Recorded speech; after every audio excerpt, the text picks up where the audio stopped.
Giving Up, Part 1.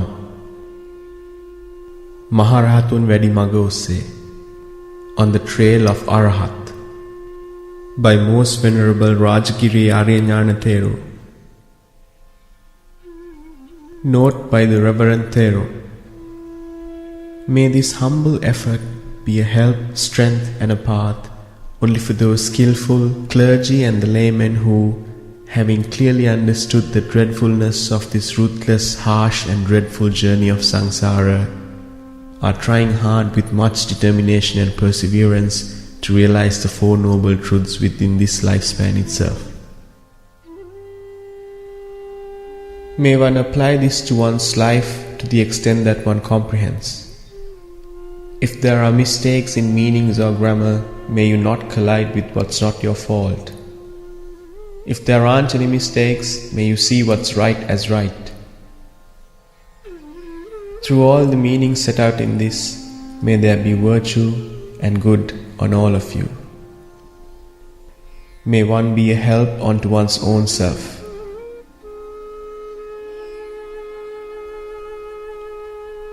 This work is dedicated to my revered mentor, Most Venerable Dodampahala Chandrasiri Mahanayaka Thero, and all venerable bhikkhus who were towers of strength behind me during this worthy cause.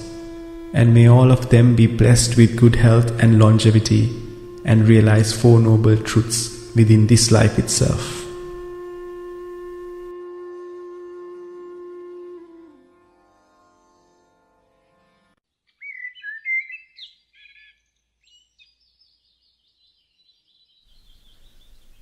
Obtain a kamatahan from the Lord Buddha. Giving Up, Chapter 1. In this very precious period of time when you have come to associate with Buddha's dispensation, we, lay Buddhist and Buddhist monks, mostly endeavor to shoulder the weight of and to protect the sasana, the Buddhist order. The fatigue you feel from depriving the daily sleep, your consistent participation in period chanting, delivery of sermons, almsgivings, maintenance of temple buildings, religious festivals, social services with its duties, etc., may be viewed by you as tiredness resulting from your effort to carry the weight of protecting and propagating the sasana. This, however, is a misconception. In reality, the Buddha Sasana cannot be a burden to you. It is a thing that frees all burdens from you and provides consolation. Our determination should be not to shoulder the burden or the weight of the dispensation, but to experience the freedom and the lightness of this dispensation. So if you feel any tiredness or weight while you are practicing the Buddhist principles, then it is an indication of incorrect practice. This question must be kept in the forefront. You should be humble so as to think about the correct or the incorrect path. But if you are searching for pleasure, happiness and good health for your life, then definitely you will feel the heaviness and will feel tired, because you are searching for something that doesn't really exist. Why we should become Buddhist and Buddhist monks is to bear the ease and lightness of the Buddha's dispensation. When practicing this teaching, if we feel a weight or a tiredness, then we wouldn't need it. When monks and lay disciples perform material practices in a correct manner, when they honor the supramundane Lord Buddha in majestic fashion with material offerings, as a result of the merit of such practices and offerings, the four requisites of life will come flowing in. That is not a miracle. It is what you get in return in this very life itself, as a meritorious result of the trust and respect you offer to Lord Buddha, and as a result of the power of Lord Buddha. We can see this prosperity in the fortunate society very often. But when fortune flows in due to the result of merit, we get ourselves entangled. This prosperity and fortune flows in order for you to have more and more devotion to Lord Buddha, and thereby to move forward with trust and faith on the path of virtue, concentration and wisdom, Sila, Samadhi, Panya, that was taught by the Lord Buddha. Through this prosperity, trust is gained to show you that if this is done, then this is gained. Here is the point where you must be skillful to incline from material offerings into principles and practice. However, we, so as to cling to the material prosperity, get stuck in the material offerings. Thereby more and more prosperity flows in. Finally, this fortune of requisites grabs us, gets hold of us. This situation leads you to reside where you thought the happiness lies, makes it a resting place, rather than continuing your journey to Nibbana through the path of Sila, Samadhi and Panya. You see no fault in this situation. Now you are intoxicated with this prosperity, fortune, and you cannot see beyond. You become short-sighted. You cannot see that path of Panya which lies further ahead. Why? Because you are walking backwards now. Turning your back to the light, groping in the darkness, what are we searching for? We are searching for the elusive happiness and a fortune of prosperity that doesn't really exist. The dimensions, the limit, the satisfaction, the unsatisfactoriness of the happiness and prosperity of the fortune you are searching for lies within you. The judge of these is your constantly rising and ceasing impermanent mind. But you keep looking in the world for that happiness and comfort, which certainly would never be found. The devoted trust you have for Lord Buddha is what shows you the path for you to both receive as well as to relinquish. You need to be skillful in this instance. How? To be rid of the gains and instead to see the Lord Buddha, who has shown the path for you to receive the benefits and the luxuries of the four requisites of life. When the Lord Buddha has given you the opportunity to see Him, you tirelessly keep wasting your time searching for this elusive happiness. When you are fatigued and busy, at that moment ask yourself, aren't I looking for that non-existent happiness too? For what purpose do all human beings exhaust themselves 24 hours a day? They exhaust themselves to possess things, for them to further accumulate. And to possess what? To accumulate and possess more comfort, happiness, responsibilities, leadership, etc. In fact, not only humans but also the animals are struggling, exhausting themselves in search of comfort and happiness. Devas in the heavens too, having descended to the Deva worlds, indulge in the divine comforts, divine nutrition due to the desire for such comforts. Due to having assumed that such comfort is eternal, permanent, thus going behind and chasing after further comfort and happiness, the ultimate thing that they accumulate is craving. Through this craving, it is only demerit, unwholesome sin that is born.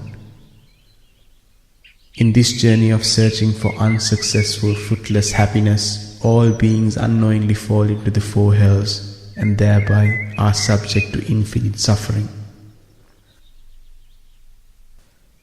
Even those Brahmas who live in the Brahma worlds associating the wrong view and not having taken the refuge in the triple gem are subject to fall into the four hells and subject to this infinite suffering. Other than those Brahmas or Devas who have taken the refuge in the triple gem, all other beings are subject to the same fate in this pursuit of happiness. Divine prosperity is short compared to the lengthy sufferings of the four hells. Devas in the heavenly realms, due to continuously indulging in infinite sensual joy, being more and more greedy for such sensual prosperity, due to chasing after the sensual pleasures with vigorous desire, and due to the continuous increasing of the craving, they accumulate demerit. Due to this reason, they quickly diminish in their divine prosperity. There is a great chance of devas yet again falling into the four hells. Therefore, the divine happiness is short. Those beings that live in the four hells, because of the suffering they endure, enmity, ill will, anger and hate are the means of their livelihood. Because of this, in every moment of their life, they only accumulate a vast amount of demerit, unwholesome sin. And as a result, due to the growing demerit, those beings fall from suffering to further suffering. They become patrons of the four hells. Even the Brahmas in the Brahma celestial worlds, although they have the opportunity for enlightenment the moment they see and reflect on the impermanence of the samadhi they experience, they lock themselves out of the doors of enlightenment by assuming that the samadhi is permanent and looking for its joy. In the Brahma world, Brahma realms, there are also Brahma with the wrong view. They, due to their development of the highest forms of Sila and Samadhi when in the human world, have earned the pleasures of the Brahma. Nevertheless, they have not taken refuge in the triple gem, Buddha, Dhamma and Sangha within the Buddha's dispensation. They are non-Buddhists. These Brahma have not developed wisdom, Panya. They are immersed in ignorance, Avidya. Hence, they are subject to fall into the four hells yet again. Since they have developed the Sila, conduct and Samadhi concentration to the highest level, as a result they can enjoy the bliss of the Brahma realms for many eons. At some point in time, if they happen to meet the triple gem, take refuge in the triple gem, develop wisdom, attain stream entry, the fruit of Sovan Phala, they have the ability to realize Nibbana in that Brahma world itself. Until such time, they too are a group who are searching for the non-existent pleasures in the world. They have trained and developed renunciation during their human lives, and they have done so not because of wisdom, but because of the greed for the state of Samadhi, because of the craving, because of the belief that even though they renunciate all other sensual happiness, the joy of Samadhi is permanent. All beings that are in search of pleasures are in a journey where satisfaction will never be realized. Look at your own room or hut. Are there any comfortable chairs, tables, bedding, carpets, radio, food or medicine? All these are for your self-respect, comfort and pleasure. That means you are always with a second person, not alone or by yourself. Think for a while as to how far are you from the concept or the boundary of the three robes and the bowl. To that extent, craving has become such a close friend so as to void your solitude. Although in past lives we have become the universal monarch, kings, premiers and ministers so many times in this samsara, and there we have experienced majestic prosperity to the maximum, yet in the present we are in a race to find untried tastes and sensual comforts because of the unawareness of what we had experienced throughout the samsara. Throughout samsara, when you became the universal monarch, and also at the time of parting from that life of a universal monarch, you were never satisfied with that majestic comfort and prosperity. And because of that, colliding with craving, repeatedly you fell into the journey of finding prosperity and sensual comforts. Now you are traveling in that same path. And who dragged you into this path is none other than your own ignorant mind, your greedy mind, ungrateful mind, the indiscriminate mind, that mind of yours which rises and falls, which strays after sensual comforts. Because of this greed, the distance you have already journeyed and the distance you are destined to journey cannot be expressed in figures. Whoever you may be, aren't you striving for this comfort and prosperity? Isn't it because your mind commanded you to do so that you took this article to read? Is that mind still there now? That mind has ceased now. That mind doesn't belong to you, does it? Isn't it a stranger to you? But at some moment in the past, didn't you activate that mind, thinking that it was permanent and belonged to you? Through that, didn't you acquire a wholesome, meritorious, or an unwholesome, demeritorious state? Aren't both these states of mind taking you to further being, bhava? Therefore, each and every state of mind that is not seen as impermanent, anicca, journeys you in the samsara, doesn't it? At one particular juncture during your endeavor towards achieving Nibbana, the perception of the Lord Buddha will appear to you, and that is a definite. Having appeared, the Lord Buddha will give you a kamatahan for you to complete the rest of your journey to achieve the Nibbana. This is given by the Lord Buddha himself. The kamatahana given by the Lord Buddha is the one that tells you to see the present mind as impermanent. Since it emanates through a perception of the Lord Buddha, you will strongly feel it and comprehend it. And at the same time, you will see the mind through which you saw the Lord Buddha as impermanent. Both the physique and the kamatahana of the Lord Buddha would be seen as impermanent. And this is a definite thing bound to happen in the development of wisdom within you. Here, what you see as the perception of the Lord Buddha is the wisdom that develops within you. Here you will realize thoroughly that the wisdom and the Lord Buddha are not two separate things but one and the same. In fact, we don't usually think that the Lord Buddha and the wisdom is one and the same. However, in your journey towards achieving Nibbana, you will comprehend this truth. If the Lord Buddha were alive today, it must be the same kamatahana that you will receive. Observe the mind which comes into existence as impermanent. Do not soak it with craving, allowing it to be activated. What you have done so far and also what you are doing at the moment is activating this mind, soaking it with craving. See how fortunate you are, although it is 2600 years since the passing away of the Lord Buddha. If you are clever enough, you can get a kamatahan from the Lord Buddha. You can see the Lord Buddha, get protection from the Lord Buddha, console yourself from the same path of Dhamma as did the Lord Buddha.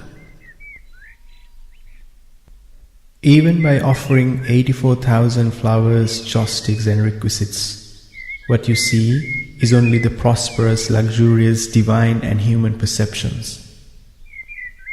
Those perceptions lead to more being, further existence. But when you observe and see that mind as impermanent or ceasing, then what you see is the Dhamma. What you see is the true nature of the world.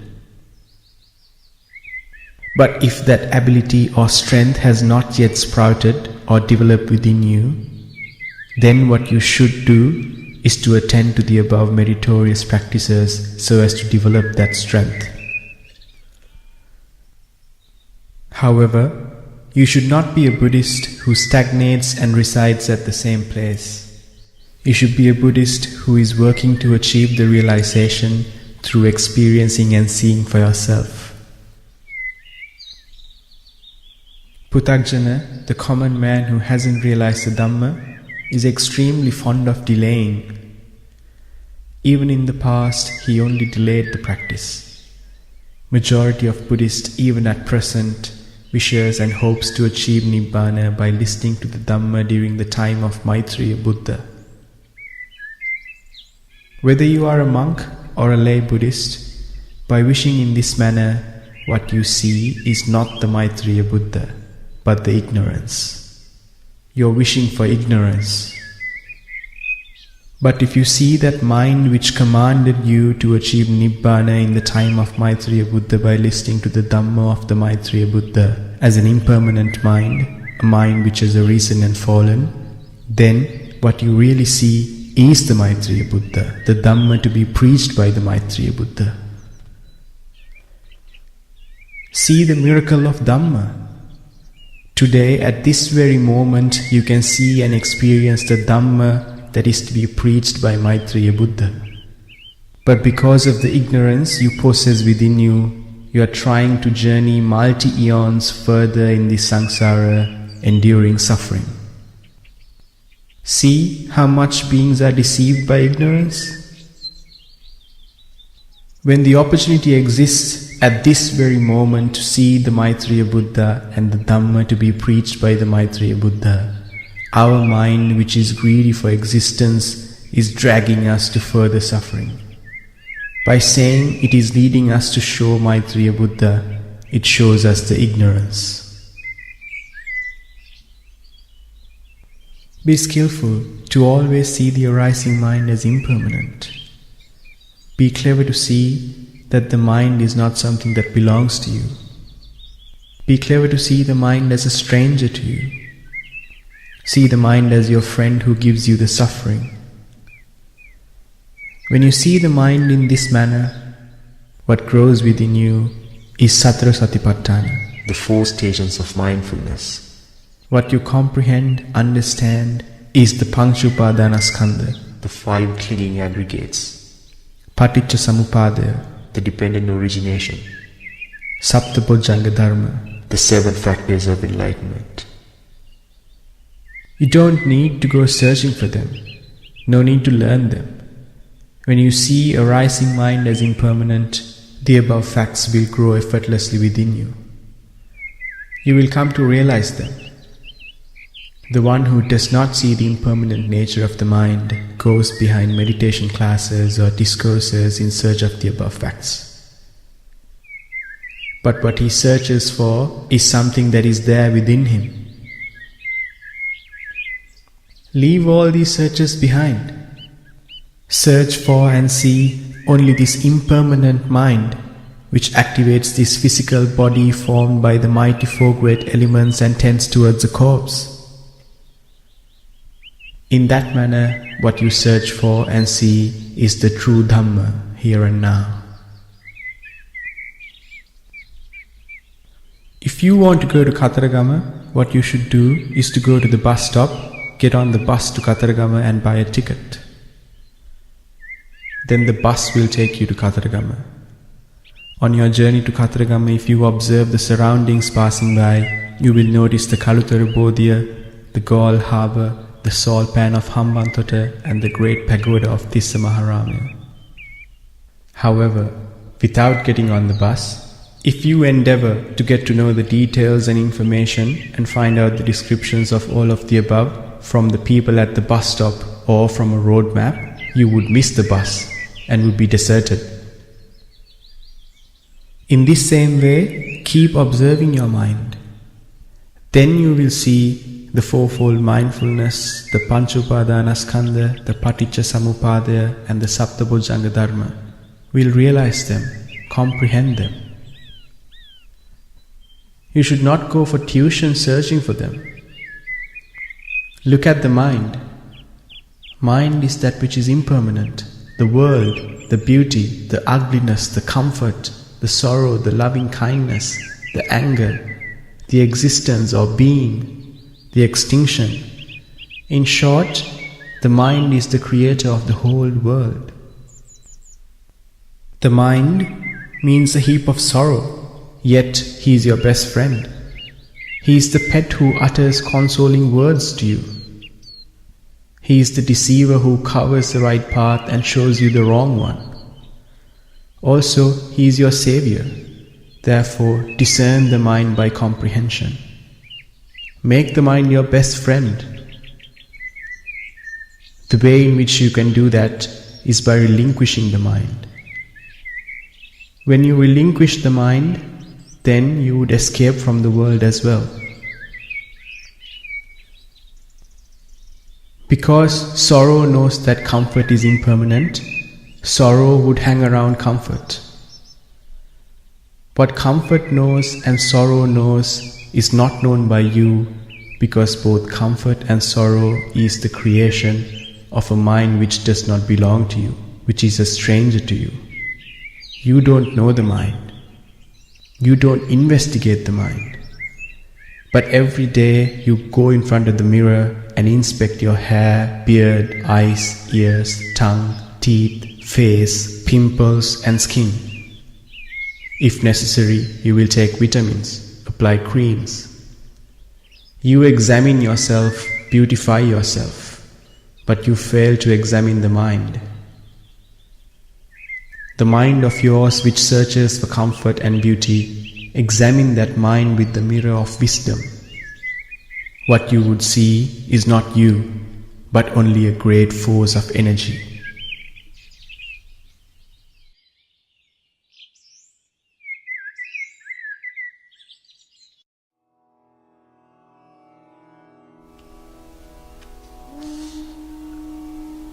Let's comprehend this body instead of reconditioning. Giving up. Chapter 2. If you were to travel around the country, what you could see all around is attractive, elegant organizations or businesses. In the past, other than a barbershop, we did not find such things. Such businesses which add color to the forms and figures, radio stations, television stations with attractive programs to color and make your body attractive, to make things glitter. So many are the programs. Those fashionable men and women directors with such pride and conceit treat their bodies with milk, yogurt, cucumber, carrots, egg yolk, creams, gel and dyes, etc. Take great effort to defeat this body which has inherited birth, decay, sickness and death.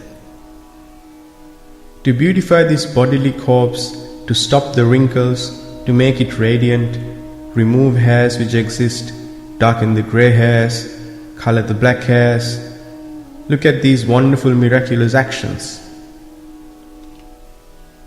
Having so beautified the body, polished it with designed fashion, designed bangles, chains and rings, when the body beautifying is accomplished, how beautiful this body turns out to be. These meritorious fashionable ladies and gentlemen live in the present in glory without any barriers to their age. Having reconditioned their bodies, having spent their useful time and lived with pride and conceit, do you know with what degree of fear they live? Fear that thus artificially arranged fake nature of their body, the shape, the color, will be disowned or will fade away. What suffering and effort they undergo to stop this loss or fading. Isn't it this tireless effort that continuously makes the huge growth in the field of attractive programs in those television stations, fashionable castles of clothing and ornaments? The reason for this rise is the worldling has the fear of diminishing and loss of such forms, their shape, color, luster, rhythm and charm. Irrespective of age differences, the world has fallen to that sickness. They are searching for that which is not to be found. Anything is impermanent in its nature. Hence, what belongs to them is only suffering. Fashion houses, attractive programs, curd, cucumber, carrot, egg yolk are all formulas and memorial monuments of suffering and ignorance. If one were to go in search of those, then he is helpless and completely impoverished. To get out of suffering, he goes after the Mara who creates suffering. To be released from birth, decay, sickness and death, he goes in search of birth, decay, sickness and death. Those who talk only about the enjoyment of form, rupa, those voices of ignorance only drive you from suffering to more suffering, not to extinguish suffering, not for satisfaction. If there is interest in you for release from suffering, for ultimate satisfaction, then you must not listen to the voice of ignorance, must not be its slave or its prey. You must have met many wise men and women who march the path of Dhamma. There are those who have not fashioned this body artificially or not distorted its nature. Clad in white, well restrained and pleasant, they live among the society with a calm nature. When you see them, one may imagine that it must be so in the heavenly worlds amongst the gods and goddesses. They are that pleasant and attractive. Their beauty and attraction is the meditation on the virtues of the Buddha, metta meditation, path of dana and sila.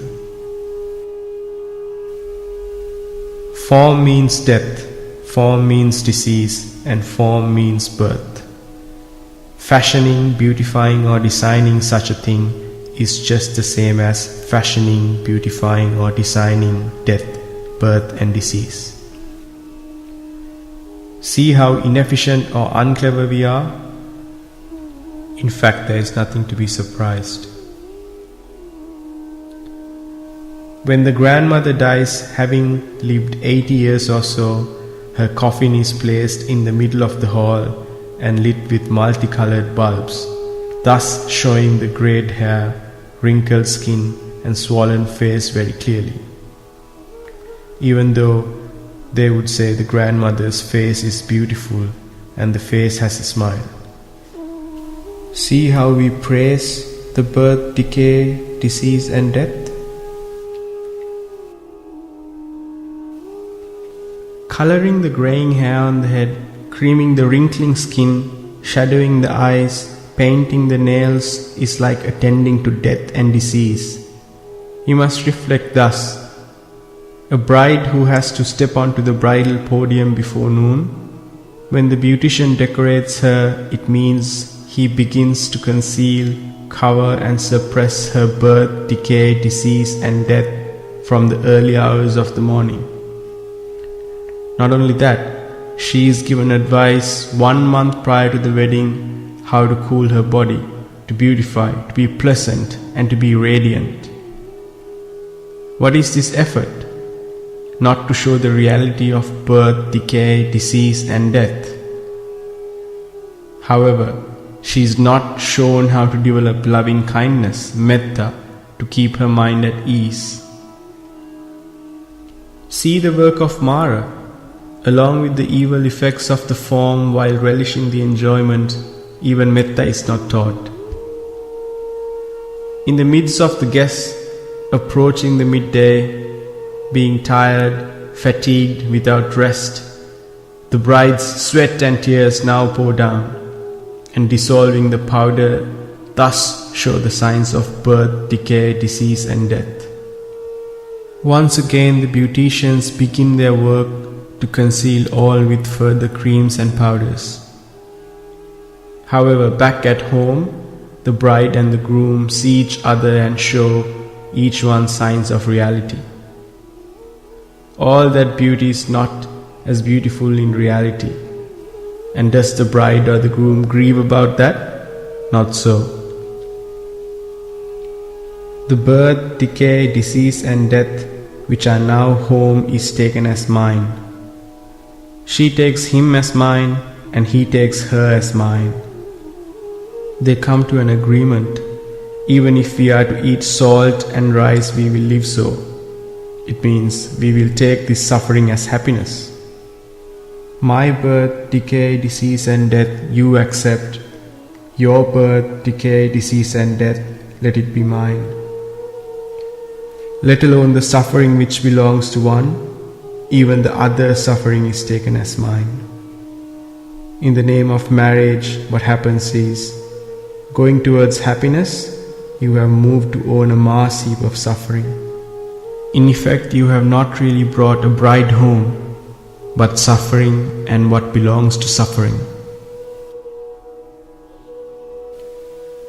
What is the cause for this stream of suffering? By taking the form as mind. What then is the form? Form is the body of a venerable monk or a man or a woman.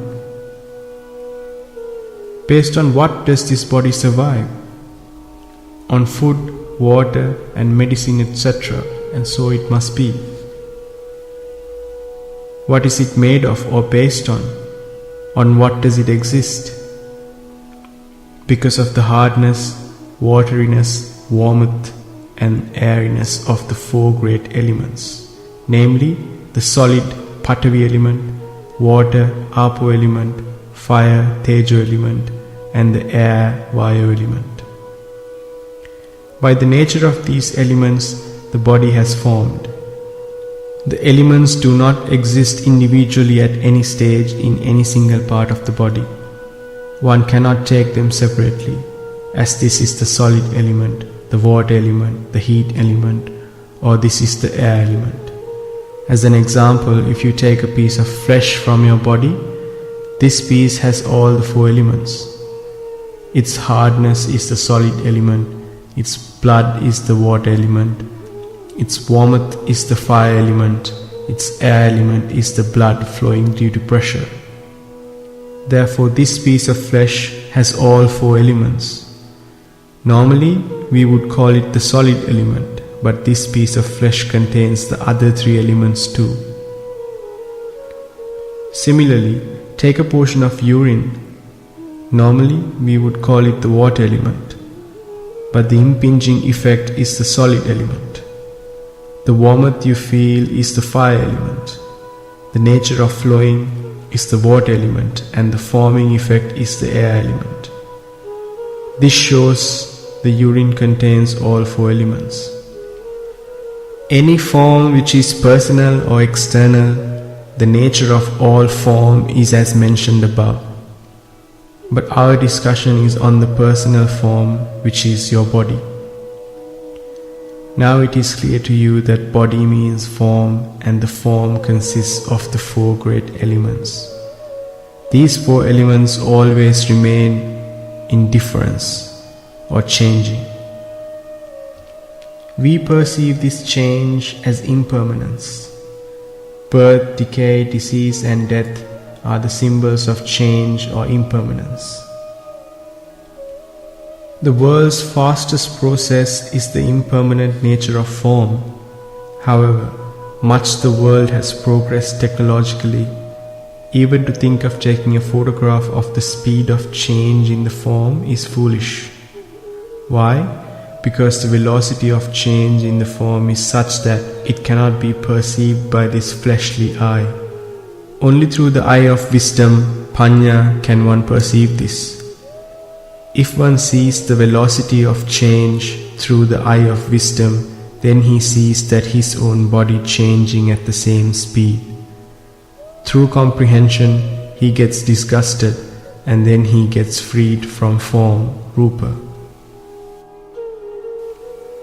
A monk who has comprehended impermanence of the body, form through the eye of wisdom, in a moment's reflection of impermanence could make a huge rock to a microscopic nature and view it as air element which floats in the air. He could view this rock as a smoke floating away due to the velocity of the speed of impermanence.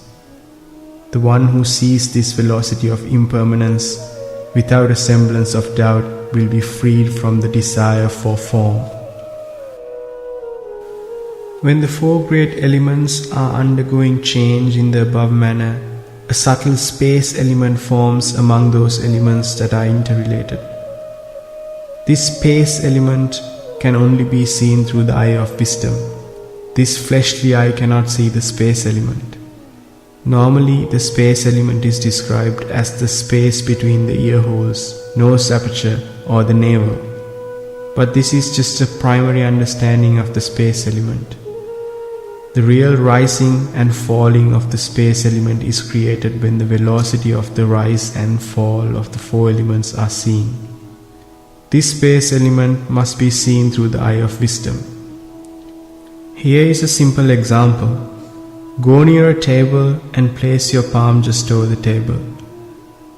Then straighten one finger and make this finger touch the table and lift it. Continuously touch and lift it. Now increase the speed of this movement rapidly and you will recognize the finger is touching the table, but you don't recognize that it does not touch the table. This is due to the speed of the movement. The space element is similar to that. Due to the velocity of the four great elements rising and falling, the fleshly eye cannot conceive the space element. Now the formation of the space element due to the velocity of the four elements of solid, water, air and fire will be clear. If so, by taking this body as mine, belonging to me, then having beautified and fashioned it, to whom does this body really belong? Is it to you? No, it belongs to nature. How do we declare that this body belongs to nature? Because it is a part of nature and formed by the four great elements of solid, water, air and fire that form nature. It means that the sun, moon, stars, clouds, mighty earth, trees and bushes, devas, brahmas, animals, all of them are formed by the four great elements. Now do you comprehend that nature is made of the four elements? The real ownership of nature is the impermanence. Nature means transience. Now prove it yourself that your ownership of your body belongs to nature. Begin to think in this manner. This monk would pass away, and when he passes away, the people who served him would cremate his body. They would burn it. When his body is being burnt, you don't address the burning fire as the monk. You call it the fire element. When this monk's body is sizzling and burning, this fire burns due to the fat in the body. When the fat surfaces to the skin and keeps burning, you don't address the fat as the monk. You call it the water element. We don't address the smoke which rises to the sky from burning fire as this monk. We call the smoke air element. After the body has burnt, we don't address the ashes and the bones as this monk. We call it the solid element. Then carefully observe that body of the monk carried for long years. To whom did it belong? Finally, where did that body end up?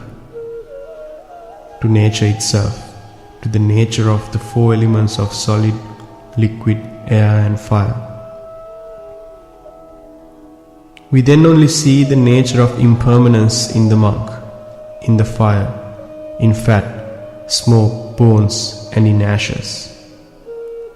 It is only the diversity of the four great elements. Put forth effort and align to see yourself in this manner to one's own life. What belongs to nature, what belongs to impermanence, to fire, to smoke, to ashes, what belongs to fat. Having claimed ownership as mine, as ours, as our husband, wife, father, ownership as our mother, we suffer immensely. So are we, the unfortunate human beings. What surprises more is not that fact, but the fact that having claimed ownership of this body, the multitude of demerit we acquire. We give self-respect to this body, give the first priority, be noticed, give comfort. Through the three doors of thought, speech and action, acquire a vast amount of demerit and fall into the four hells. Isn't it so that we fell into such an unfortunate state because we claimed ownership of something that does not belong to us but belongs to nature and to impermanence? As mentioned earlier, The bride and the groom, to overcome birth, decay, disease and death, are nourished with yogurt, egg white, curd, cucumber, carrot and so on and so forth, are nourished by fashion designers to be given in marriage. You must reflect that all this effort to decorate is to give comfort and pleasure. This comfort and pleasure is given to the fire, smoke, ashes and oil, which does not belong to you. Therefore, you must be wise and clever that, by inclining towards caring for the body and protecting this body, no demerit is caused.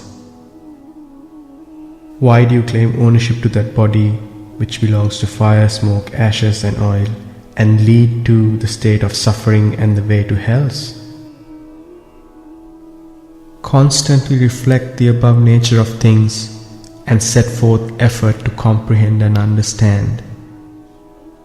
Now you can see, having claimed as mine, you nourish, wash the face, bathe, cleanse, medicate, and bestow leadership, ministership, president, high priest, etc.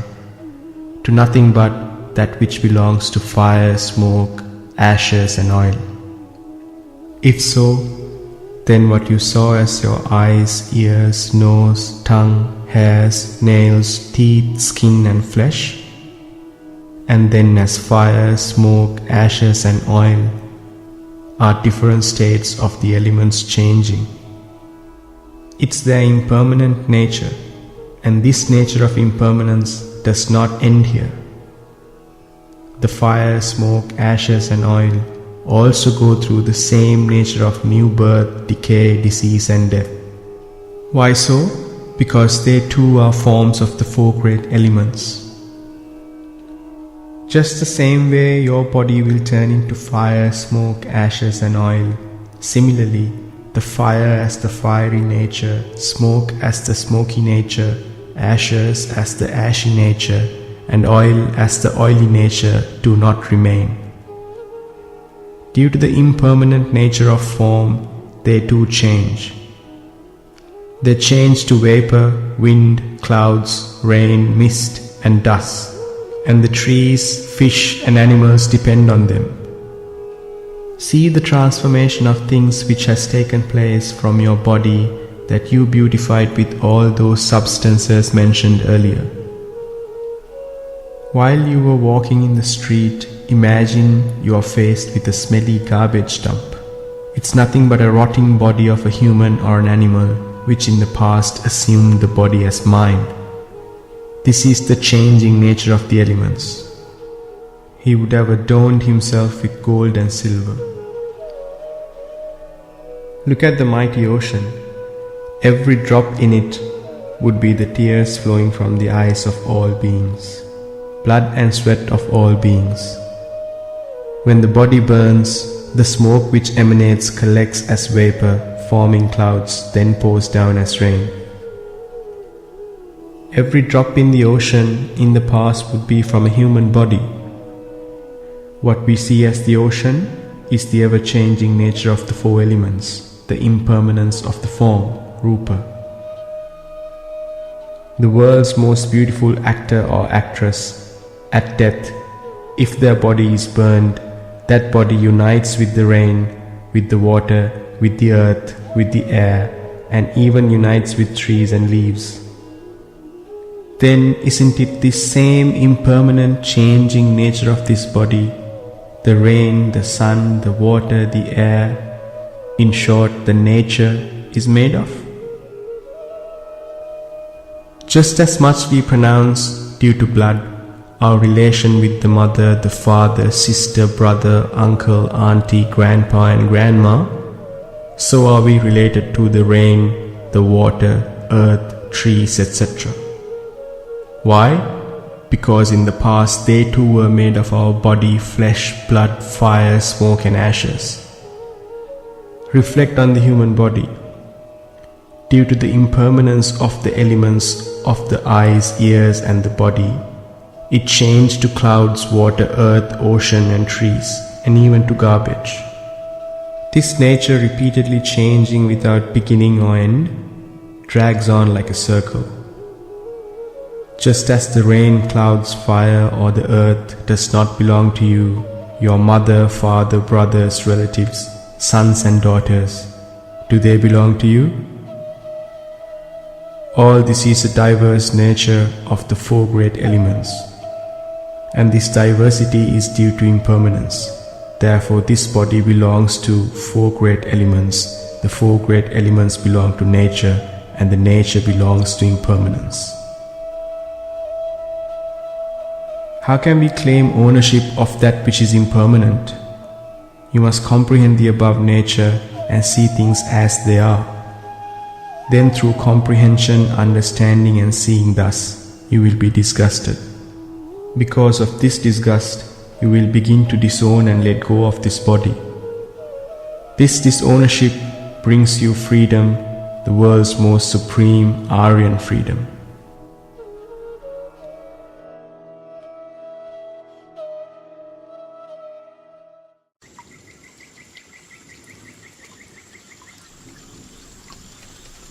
Is it worth to push this body if the mind cannot be stopped? Giving up, Chapter 3.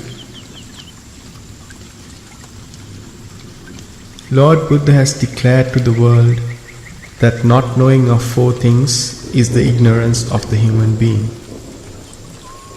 These four things are the suffering, the arising of suffering, cessation of suffering, and the path leading to the cessation of suffering.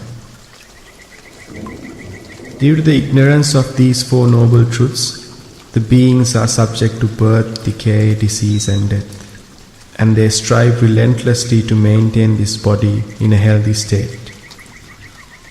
You must have seen men and women running around every playing field, bodybuilding gymnasiums, walking paths, on the roadways and even on the grassy fields. For what purpose is this? This is to avoid birth, decay, disease and death. Fastest runner in this world is the cheetah. These animals die in their tender age, young age and their middle age. They too meet the birth, decay, disease and death. The animal that exercises the most in this world is the monkey, jumping all day long from one branch to another, thus exercising he exists. These monkeys too die at a tender age, young age and in the middle age. They too face birth, decay, disease and death.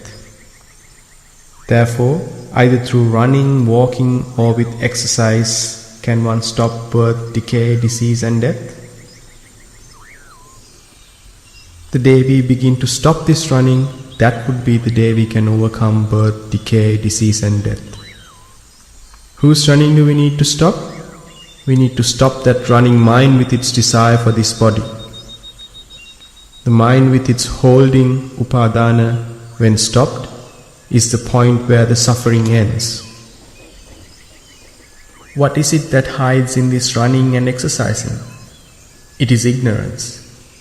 This running is simply running more towards ignorance, towards the world, towards suffering.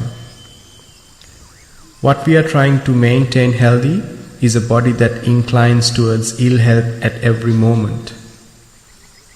What you are trying to fill up with muscles is a body that wrinkles towards ill health.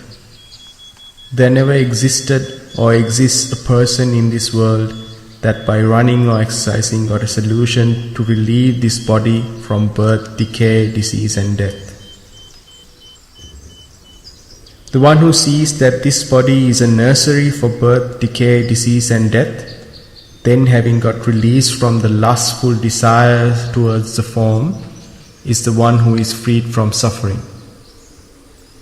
Now the common man, Pruthagjana, one who has not realized the teaching, without seeing the danger in the form and its evil effects, is subject to birth, decay, disease and death.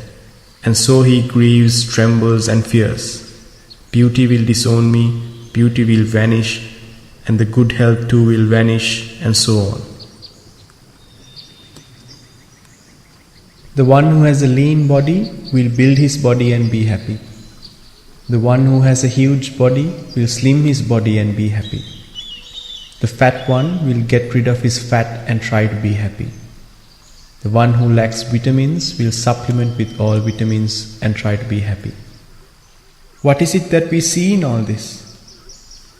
What is in excess we reduce, and what is reduced we adorn. One clings to that which is less, and the other clings to that which is in excess. Where is the limit of all this, the border of all this? And who decides this limit or the border? The decision maker is the common Pruthagjana mind. Having reduced or added, we have gradually reached the borderline of death, and we surpass that border with dissatisfaction. Why? Because we changed our nature without the thought that we will die, but holding on to the view that we will remain healthy and be submerged in health. When that view that is health starts to show cracks, all what remains is dissatisfaction, the fear of death and conflict. In this conflict, neither exercise nor strength nor vitamin syrup will help. What you inherited through all the above is only suffering.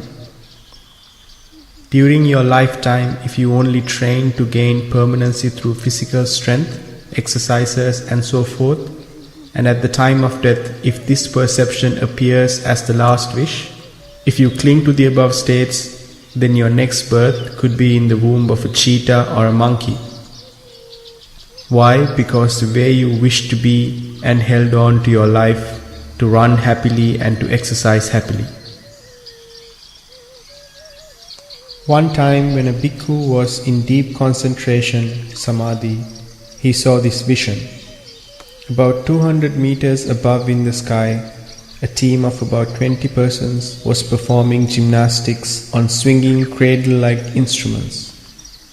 Without any fear and with rhythm, they were descending to the ground and again ascending to the sky. They were performing a dangerous sport without any fear and with ease and comfort. They were somersaulting and enjoying on bridges made of coir. They do not belong to the world of pretas, ghosts. They were a group of people in the form of humans with good bodies, clad in white shirts and trousers. This bhikkhu recognized them as a group of people belonging to the devas, gods. They are those who held to such sports in the past in the human world, and now they have again congregated. They are not a productive deva group, but a group that is just above the state of the ghosts. They did not possess the bright light or illumination of the devas. Their bodies represent the latent nature. It is clear when there is holding, upadana, thus is the way in the future. This is said by the bhikkhu to analyze the doctrine of dependent origination. You may run, exercise, but make sure that you indulge in them without the influence of the notion or the view of permanency towards my body, my strength, my health, my beauty, my personality and my shape, and with the full understanding that all above cannot be won over or kept within you. However, it is not easy to do. The Mara's mind you carry turns you around towards the direction of permanency. Due to the rock-hard existence of wrong view in the past, you even suffer to bring happiness to this body. Those naked ascetics, having rejected comfortable seats while walking on thorny land and sleeping on them, gave much pain to the body. Why was this? They went in search of happiness. Thus they exhaust their past karma. When you compare those runners and those who do rigorous exercises in the present times, one might tend to think that this is a shade of the naked ascetics in the past. Why? Because they too run and exercise in search of happiness in the future. With whatever perception you hold, viewing this decaying body as permanent, through that you will only reap suffering. With whatever effort you take to beautify these muscles, when you catch a common cold or fever or any such illness, in the absence of a week's exercises, the body once again becomes like jelly. The shape too changes. However much you may run and exercise, thus keeping this body healthy, when you have to attend a wedding or some functions with lavish parties or during the festive season, we once again see our sugar, starch and fat levels increased. In whatever direction you try to suppress birth, decay, disease and death, it's like the rubber ball kept underwater. It surfaces as soon as the pressure is released. Those doctors who treat them, those trainers who train them, will give advice on medical aspects and advice on physical exercises. They give such advice while they themselves are subject to the same nature. They too have not escaped from that nature. When they are sick, they too need to visit another doctor for treatment. But the greatest physician who declared the treatment for this sickness is Lord Buddha. Before declaring the treatment to others, he himself got released from birth, decay, disease and sickness. Lord Buddha permitted his disciples to be contented with the maximum subsistence of 2 meals per day, along with 3 robes and the bowl. An often declared noble advice from his sacred mouth is that 1 meal a day gives an incredible lightness to the body. You must guard your tongue, be quenched from the desire for taste. Dwell on the impurities of food. Then without any effort, your body will gain a certain degree of health, will get pleasant, will shape well. And so if you give up the greed for taste, to a certain extent it will pave the way to good health. You will experience the comfort of lightness in giving up. The one who is wise should not strive to spend a long lifespan, but as soon as possible try to escape from birth, decay, disease and death, to be released from further birth. If one cannot achieve that purpose, at least make all effort to shorten the cycle of rebirth. Whichever one you achieve, within you make a resolve to overcome the ignorance that there is permanent good health, permanent beauty, or permanent form. However, some even declare that though we exercise or work our bodies, we do so with the reflection on impermanence. Yet this too is a dark Dhamma of the Mara. It is similar to wishing and believing that the joy and happiness in the human and the Deva worlds come to conclusion in Nibbana. This is not possible since they are 2 different natures. Deva world and human world means holding to things. Nibbana means relinquishment. So at the end of holding, one cannot expect relinquishment. This would be a wrong belief which would not be fulfilled. In this cycle of birth, samsara, we walk this journey for many multitudes of eons because we believed and held to such wrong views. We need to come to terms with one of these natures, either to hold on to things or to relinquish or let go of things. The Puthajjana or common man holds or clings to things they like with an incredible appetite for greed. What is the first thing that the human being holds in life? That is the womb of his mother. The first moment when life takes place in the mother's womb as a tiny baby, he clings tightly to the womb of the mother as mine. Inside the womb, he succumbs to a great deal of pain. Being centered inside a balloon, both hands and legs being crouched, lives among the pus, blood, fat, dirt, urine, intestines, vomit, and digested and undigested food. In the middle of all that, and being subject to the pressures of the air element in the womb, the warmth or the heat element in the womb, various fluids or the watery element inside the womb, this tiny baby grows. Even though he grows up in such an indiscriminate environment, he does not dislike living in that manner inside the womb. He does not reflect that living in a womb is suffering. This baby clings to the womb as mine. It's his place of residence. This place he has descended, the womb. He clings to it as mine because of the mighty power of clinging or holding born out of desire. He firmly grips it as mine and sees it as a pleasure, not as a place in which he has to suffer in the manner described above.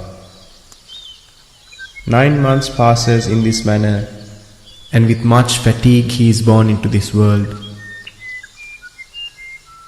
What a massive innocent pain the mother goes through to set him out of this clinging. How much the mother needs to strain, how much energy she needs to expel. Why does this mother have to go through all this suffering? Because the baby has held firmly to the womb and takes the womb as his residence, as mine, shows dislike and now refuses to leave it. In the end, it's a tough battle between the mother and the baby. The baby sets forth effort to cling to the womb.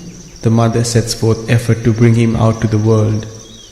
During this battle between the baby who clings to the womb and the mother who wishes to see the baby and cling for the ownership of the baby, the mother, who possesses the greatest strength, becomes victorious. If the mother does not have this strength, the gynecologist intervenes and through surgery brings the baby out by force. See the following sequence of events. The baby, having clung to the womb, strives to remain so. The mother, through clinging as my child, strives to carry him in her arms and claim ownership. The gynecologist clings to his profession, through surgery tries to bring the child out to the world. The nurse clings to her profession, with care and without calamity, strives to bring the child out to the world. In all these 4 people, what's active is that clinging or holding. What each one held with desire is that which is seen as happiness. In this manner, when the child is born, he yells and weeps while emerging to this world. Why is this yelling and weeping? It's been his residence for 9 months and now he must disown it. It pains him and he fears the unknown. He is shouting due to his helpless state. The mother and the gynecologist together dragged him out against his wishes, and he opposes it strongly. When the child yells due to disowning of his residence, the mother is exceedingly happy to hear his sounds. She sheds tears of joy. Now I have my baby. The suffering due to disowning and happiness through gaining is what both experience. However, the nature of this experience in one moment turns to impermanence. What happens to the child having been released from the womb and later experiences the world? He then clings to the warmth of the mother and her breast. Now the child clings to greater happiness than where he was. He now clings to his mother's warmth and her breast as mine and enjoys his existence. And now if you try to release him from the mother's warmth and her breast, he begins to yell again, opposes greatly. Now you can see the nature of clinging, from one mode of clinging to another. The experience of the womb fell to the nature of impermanence, and he now clings to a new experience. This experience too will fall into the same nature and follows with more clinging to further experience the father, the swing, kindergarten, school, university, job, house, wife, children, grandchildren, and so forth. When one leaves, the next form is there to be held, and he enjoys things in progression and takes them as mine.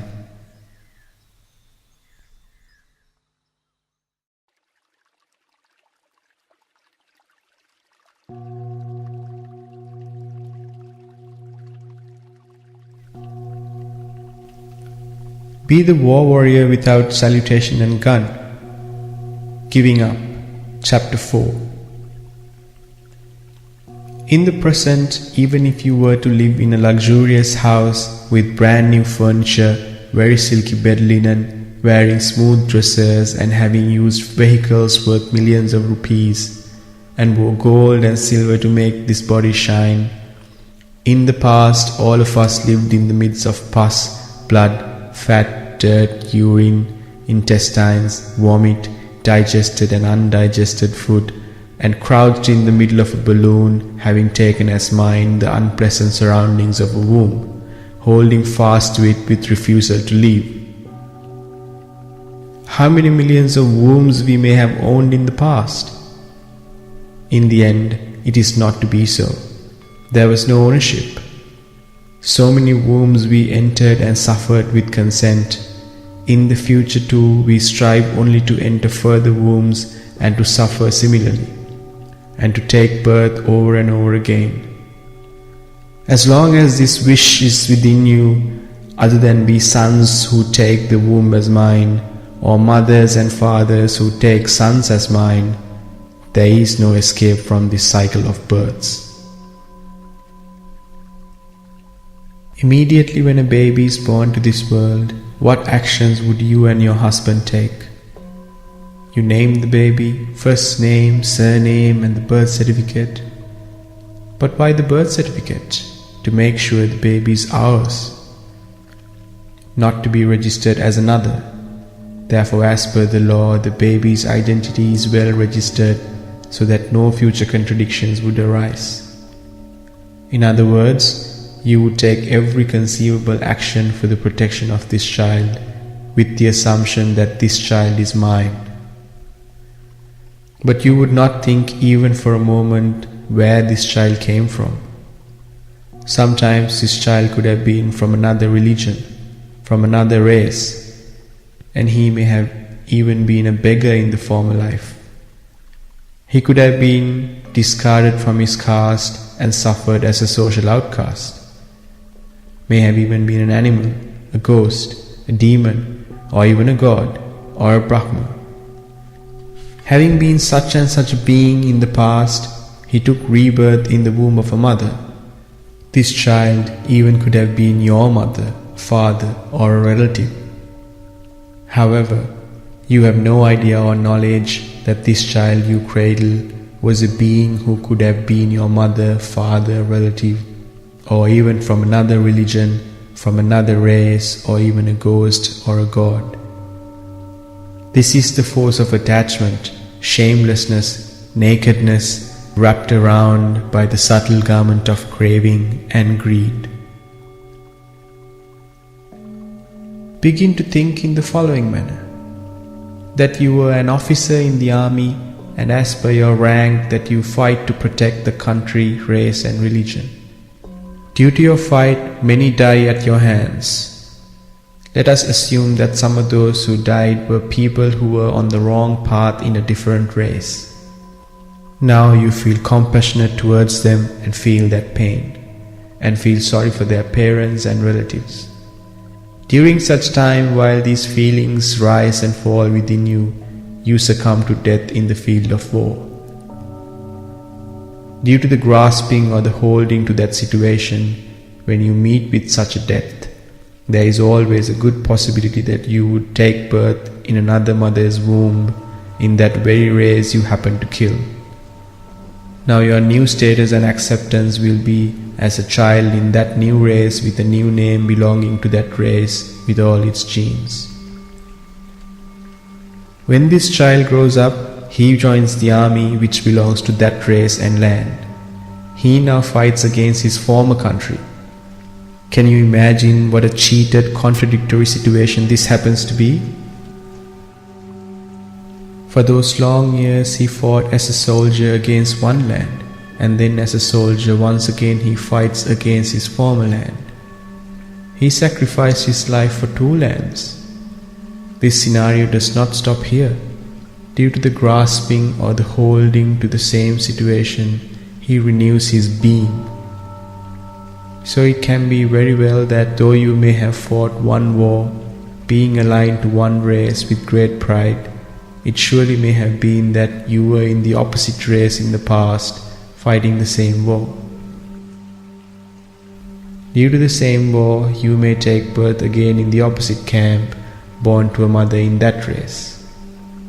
But we see that what we strongly grasped, held, that element called mind, is ever present.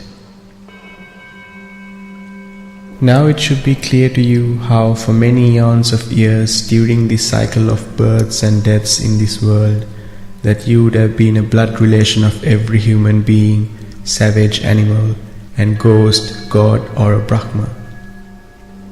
Through acceptance you may be recognized as different from another, but we all are blood relatives.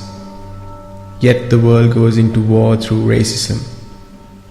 They do not know, they do not understand that the war is not in the field of war.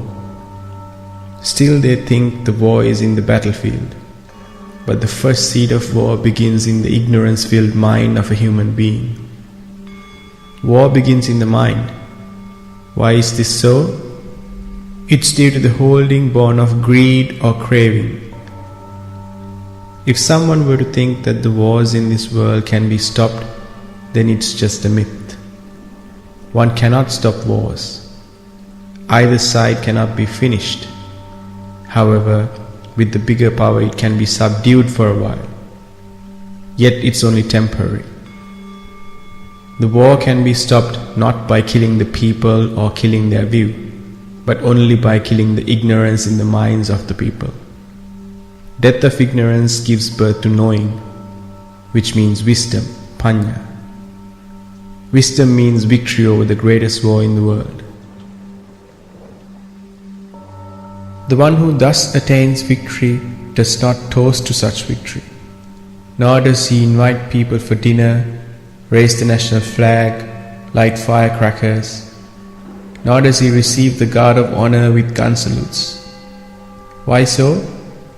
Because he is the one who has stopped all wars. He no longer takes form, rupa, as mine, and neither clings to it nor rejects, nor is he in conflict with it. He does not go to war over form, does not quarrel. He identifies through understanding that form is impermanence. Not only the war fields, but also the weapons and ammunition, such manufacturing factories and the entire army has been made redundant and left aside. He has not done this through the use of arms and ammunition, only by the use of the weapon called right mindfulness and awareness. He was not victorious by grabbing more land, but by letting go of all. Now you should realize by holding to what did the war at home, the war at the village, or the war in the country started. What you held, let it go. Then the war stops. Yet, you will not like it. Why so? Because your vision only sees that those things that you held belong to me and they are permanent.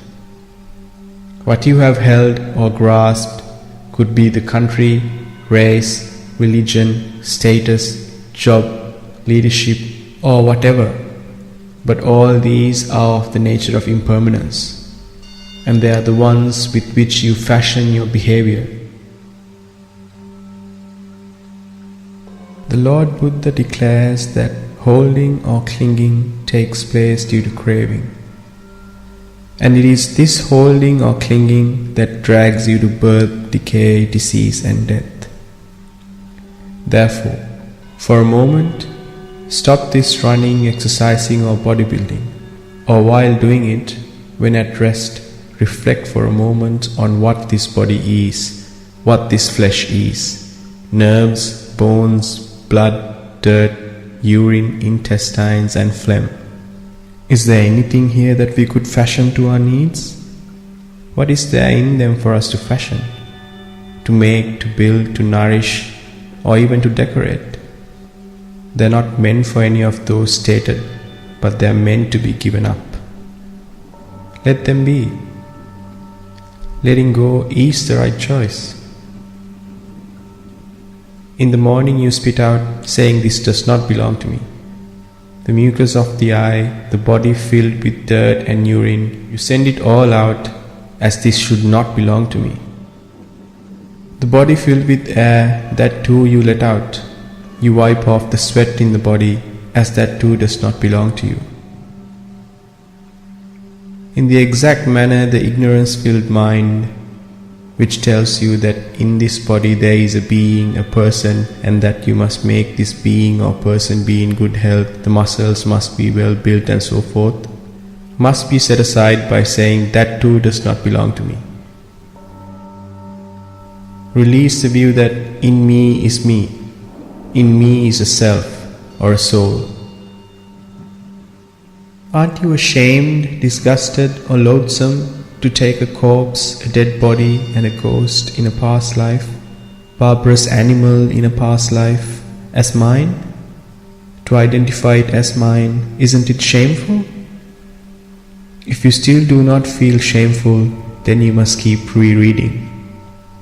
You are reading about how to be freed from your body, the way to Nibbana, and complete freedom from all. Having thought of this, without being satisfied, observe that satisfaction too is impermanent. The mind that continuously rises and falls, and having seen its impermanence, inclines to the path of Nibbana. Observe the nature of your body carefully. Have you seen a beautiful cock decorated with multicolored feathers? Observe that he has form which is pretty to look at. You must have seen that this same animal, having taken to the butcher, all feathers removed, cleaned up, hangs on an iron hook, or is now in a freezer to be sold. Now what remains in this cock is only the skin and not those beautiful feathers. Now observe your own body. In your mind, genuinely observe the nakedness as if you were looking through a mirror. Is there truly a difference between that cock which hangs in the butcher's shop and your body? Your body is similar to the skinned animal. Put to shame that mind filled with conceit. Make the mind uneasy. Crush the conceit. Just like the cock was beautiful due to his feathers, you were made beautiful by the clothes, jewelry, and perfume you were donned. The body of the cock is externally made beautiful. You are kept further away from the truth, blinded by ignorance. The marketplace is where ignorance is sold. Merchants in the marketplace, having packed ignorance in bottles, boxes, and packets, having beautifully labeled them, advertised on television, on billboards, and with electrical decorations, go on to sell them. These people's job is to work day and night inside factories and farms to earn money through the sale of ignorance.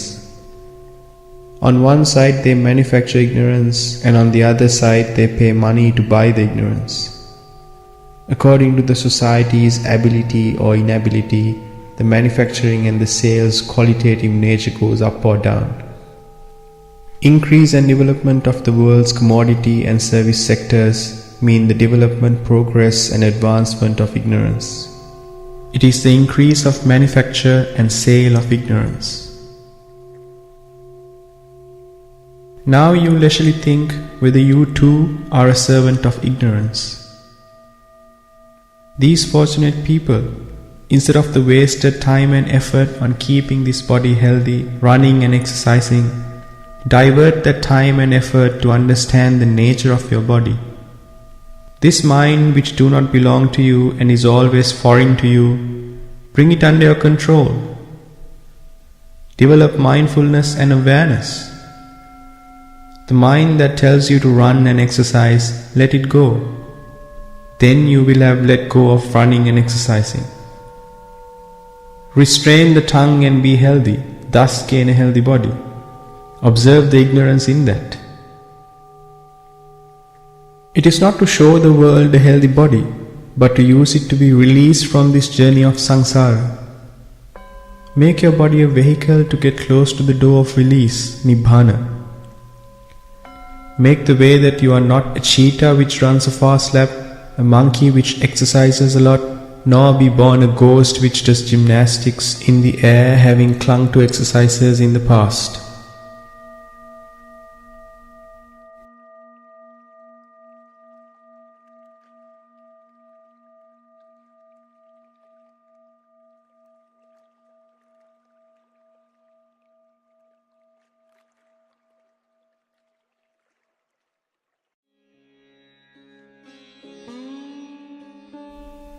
Let there be no distance between you and nature. Giving up. Chapter 5. In this entire system of world elements, if we were to inquire where freedom, as per its exact meaning, can be found, then the answer that can be given without any hesitation is that it lies within the noble Arahat. A venerable Arahat is the perfect image of total freedom. His mind is equated to a pure white cloth. Not even the tiniest needle point of dirt can be found in it. While the venerable Arahat lives in the present, he draws pictures on this white cloth and they get erased at the same moment. He draws again and they get erased again. A venerable Arahat does not accumulate or bundle together those pictures. It's an undefiled paint he uses to draw those pictures. There is no thickness, roughness, attachment, collision or equanimity in that paint. It is a burnt out or serene paint. Hence his white cloth-like mind, which constantly rises and ceases, is always pure. That mind which does not see a being or a person, having always perceived impermanence, draws pictures that get erased off. Therefore, his life is always light, simple, clear, and open. He is a mirror image of freedom. Those monks and laymen who are in search of Nibbana are in search of freedom of that nature. Freedom lies in life where all attachments are emptied. Having set aside all accumulated worldly belongings, one leaves the household to become a monk. Why have you so arrived having set aside all such things? It is to let go of all those things that were set aside. Reflect diligently. The gap between setting aside and letting go is as wide as that between the earth and the sky. Once becoming a monk, one must train to let go of those things which were set aside. What are those that were set aside? Father, mother, relatives, businesses, land and houses, social status. In short, you have set aside such things that are binding to the six sense bases. To let go of them is to be freed of them. Now the goal is clear. If that is so, one should search for a non-accumulative place conducive for the training of letting go. What is that non-accumulating place? The place where defilements are not accumulated, the place where the mind is at ease. If one cannot find such a hermitage or an empty place, then one should, whilst associating a teacher who develops the path, get to an isolated hut. Those places where one could be cornered to attachments, such as to hermitages, attachment to fellow monks, attachment to conduct, vinaya, attachment to gods or brahmas, attachment to bodhisattva, must be avoided. The nature of such places are only conducive to safeguard the teaching and beneficial for rebirth, and not beneficial for the purpose of attainment of Nibbana. By adhering to the above natures, you will only oppose the path to Nibbana. It still may be your nature to move along with the waves.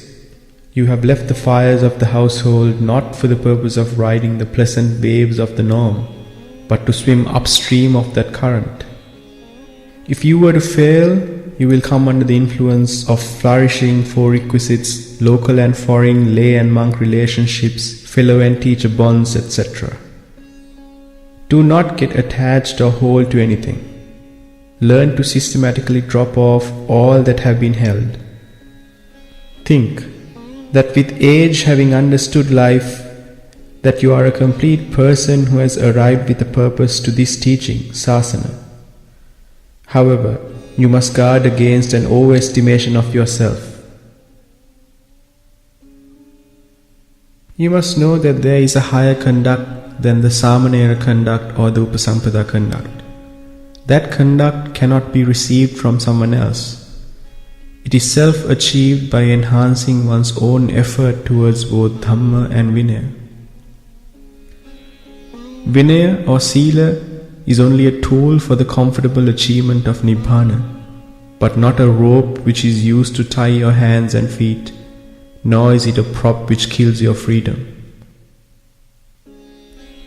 Like the paratrooper who uses his parachute for the purpose of descent, make use of the Vinaya for the comfortable achievement of Nibbana. As soon as the trooper touches the ground, he releases the chute. Just so, Vinaya means that which is released after having correctly understood the teaching, and not something which is held hard. Holding to Vinaya gives into its desires. Desires do not lead one to Nibbana, but it leads to more being, bhava. One must carefully watch that one is not trapped in thoughts such as, I am in the Vinaya, or the Vinaya is in me. Sila or Vinaya means mindfulness and presence of mind. Dhamma means the true nature of things. Nature of Dhamma is anicca, which means impermanence. To observe impermanence with mindfulness and with the presence of mind is to live in Dhamma and Vinaya. Vinaya is essential not to make repeated wrongdoings. The Puthagjana mind is of the nature to do wrong. Having clearly understood and seen this, one must weed out wrong conduct. To dedicate oneself to Vinaya is a weakness. Without dedicating to Vinaya, one must remove one's weaknesses with mindfulness and the presence of mind. If there are 100 books written on Vinaya and having stacked them one on top of the other, then on top of all, place a label with the Buddha word, Chetanaham bhikkhave kammam vadami. Intention, monks, is kamma, I declare. If one is not confident, not skillful, is conceited, agitated, suffering from an obsession to attain the fruits of the path, then consider to train under a teacher in a disciplined manner. If not, you will be lost. Do not overestimate your ability. Be intelligent in making decisions. Do not be slow or hurried. Be freed from timetables, pre-planning or set order. In the same natural way, the moon, the sun, the ocean and the earth behave without any effort. Develop the path to Nibbana with your own natural way with ease. Be a part of nature. Do not keep a gap between you and nature. Compare your thoughts with the sun which rises or the moon which descends. Be a warrior who travels upstream in search of freedom. Having paused reflecting on the qualities of the Buddha, continuously contemplate the reason why you became a monk. Every moment you contemplate in such a manner, you see the Lord Buddha through your own experience. Observe your weaknesses with humility. Humility does not mean timidity or shyness. A bhikkhu should be the one on this earth who chases after the target with all might. There is no clever person in the three worlds who could surpass him. Like the lonely elephant who has taken refuge in the mighty jungle, he himself must search for the freedom he seeks. In this journey, he does not notice the night, the day, the rain, the cold, or the hunger. None so has control over him. Like the warrior on this earth, he chases after the defilements of Mara. The freedom he seeks must be realized by himself. It cannot be done by a god or a Brahma. They only can give their blessings. In your presence, they are a mere second fiddle. Having made this universe tiny and placing it on both your hands, you be the sage, the person who departs this world. This is only possible if you succeed in taking the serious decision in that either death or relinquishment. Then the freedom you search can be meaningful and be attained.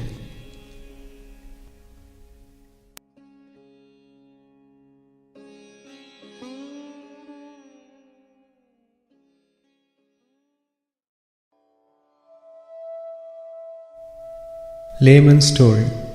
Giving Up. Chapter 6. It would be easier if the household life has been completed before becoming a monk that hopes to pursue the path to Nibbana.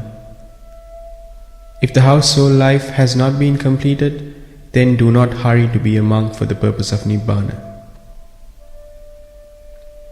The village temple is the layman's safe house. Whatever is the diversity of the monks in the temple, always think that it is not relevant for you. Due to things being impermanent, diversity is natural. We should be surprised if things aren't so. Let go of the mistakes of others. Aspire to move towards your own goal. In the temple, you be everyone's slave and servant. Facilitate for people to freely pay respect at the temple, and mediate to provide the 4 requisites for those who observe Sila. Do not look for others' arrival or their contribution. Tirelessly do all the work towards your own goal. With the help of the kind and loving thoughts which emanate from the others' minds, secretly strengthen your own spirituality. Notice the impermanence in every action you take. Even though you mediate, offer the lead role to others. Practice the art of letting go. Make everyone happy, and with that merit gain strength. Having organized Bodhi Puja, processions, Katina Pinkam, that is offering of robes to monks, alms givings on behalf of laymen and women at the temple, then by seeing only their impermanence, gain strength spiritually. Having filled the stomachs of others, remain without food, but do not indicate that to others. Serve those aged senior monks and gain strength from their blessings. Having dedicated to social service, having served others, gain strength with their blessings. Not leadership, nor profit, nor glory. Remember, your goal and target is the path to Nibbana. You must observe that, however hard and honestly you work for the society, the slightest mistake is met with sticks and stones, with fierce evil. You must observe that criticism, wickedness, and inconsiderateness is the nature of the world. You must think that we should be surprised if such things were absent. While serving others, while making others happy, hearing the merit and demerit, wholesome and the unwholesome, observe its impermanence. Recalling, remembering the nature of the world and taking whatever that can be gained from the world, harness your spiritual development. Do not be reluctant to attend to sick people. View the sick person as a celestial messenger. Nature of the sickly body, the pain that he suffers, the nature of the disease are common to you, and so you must reflect. View that your nature is just the same as his. Attend to his needs, and you must gain strength with his blessings.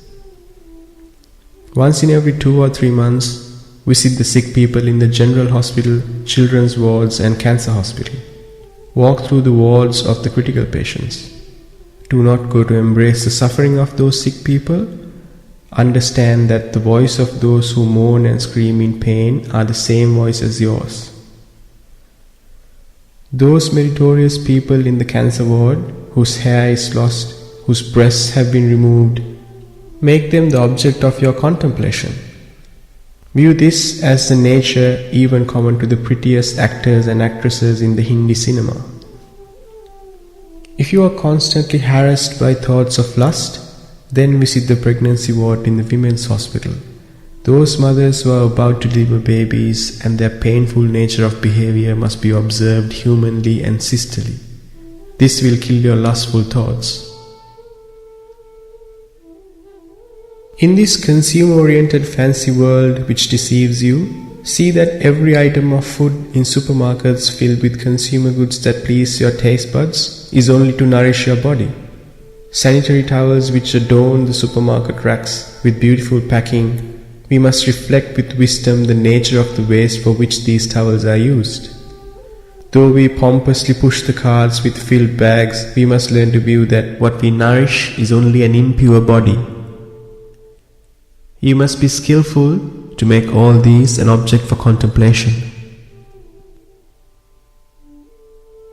If you are traveling in a bus, do not be reluctant to offer your seat to any person in need.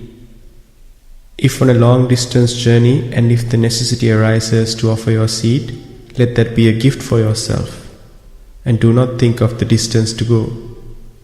Dedicate your happiness towards the needs of others.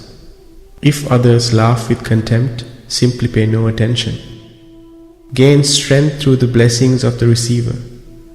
You must virtuously plan to skillfully gather strength from the rest of the world towards your path to Nibbana.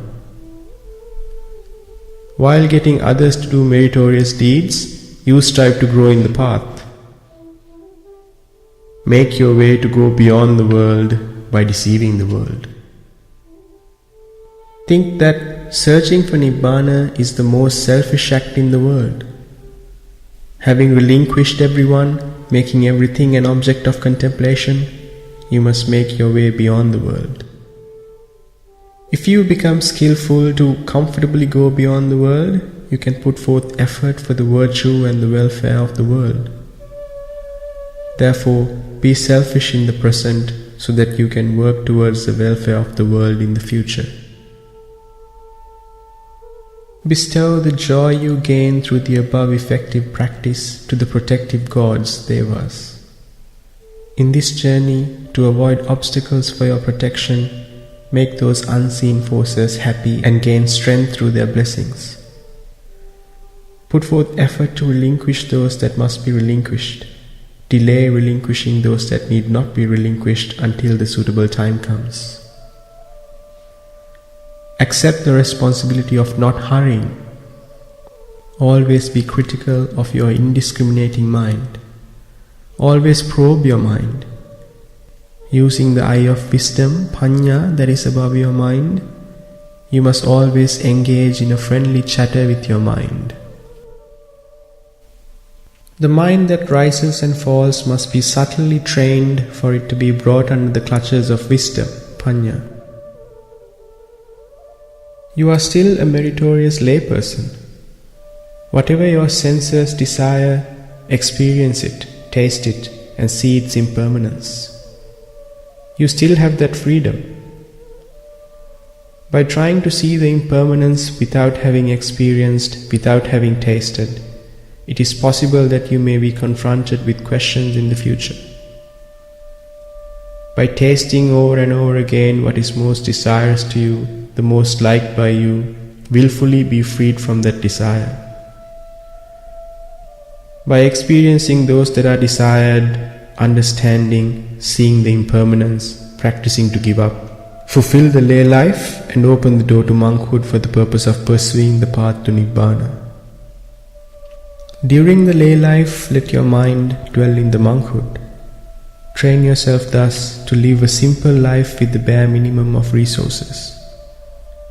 Carefully examine whether you can walk on a stony path barefoot without sandals, whether you can live with 2 robes, whether 2 meals a day would be sufficient, whether you can let go of the most beautiful figure that you most desired, whether you could live having given up relatives and household, whether you have the strength to face up to any challenge that confronts you.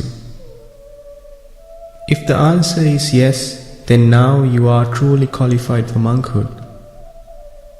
Firmly bear in mind that the above experience is only suitable for those meritorious people having lived through youth and beyond, having experienced life, and who will strive in this life itself with a strong resolve to develop the path to Nibbana. However, those meritorious clergy who wishes for human Deva Brahma heavenly realms, or who hope to protect and guard the dispensation of the Buddha, the country, nation and religion, must consider that the above path will not be needed. Why is it so? They have been immersed in suffering, wishing for further suffering.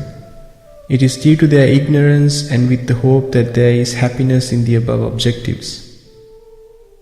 Making use of the dispensation of the Buddha that is protected by those venerable clergy, the skillful ones should put forth effort to go beyond and cross over from the world. If you succeed to go beyond the world, it will definitely be a great merit for those respectful monks who protect the dispensation of the Buddha.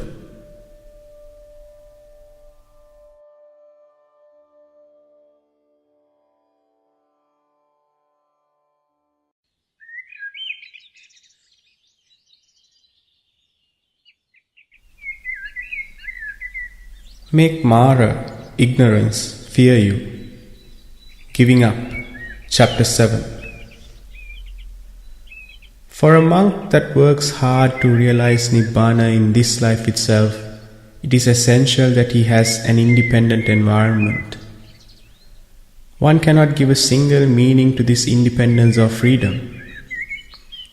Depending on the worldly or supramundane necessities, the meaning would change. One can take this freedom as a university education, a teaching appointment, government job, or politics. There is nothing wrong in this, except that there are various views of individuals. However, they are not the freedom that is said in the path to the supramundane Nibbana.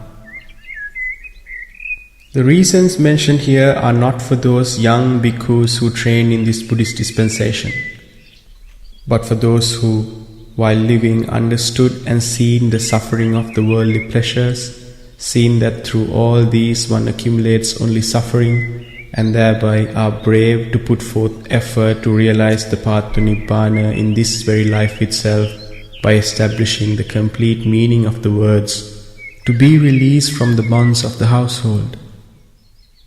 In this dispensation, it is true that there are many such beings. If you are attracted to the path, then the path opens to you. Lord Buddha has proclaimed the right path to you. For freedom to be meaningful, you must think in this manner. I robed myself not to preach to others, not to utter the sermons, not to administer temples and hermitages, not to succeed to the head monk, not to develop perceptions of Deva or Brahma, but to fulfill the path to Nibbana in this very life itself. You must have the strength to think that in this life I must fulfill the path to Nibbana.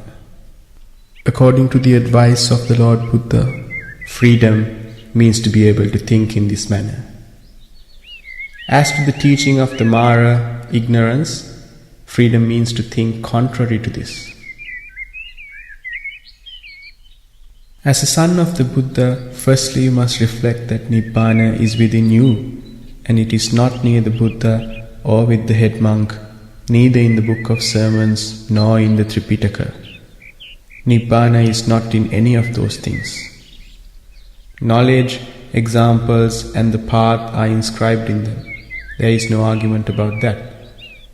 If you get immersed in the books on Dhamma, what follows is knowledge, lectures on the Dhamma you learnt and attending to discussions on the Dhamma. Or if not, you will be delicately roaming making offerings in the Buddhist mansions or in the compound of the Bodhi tree.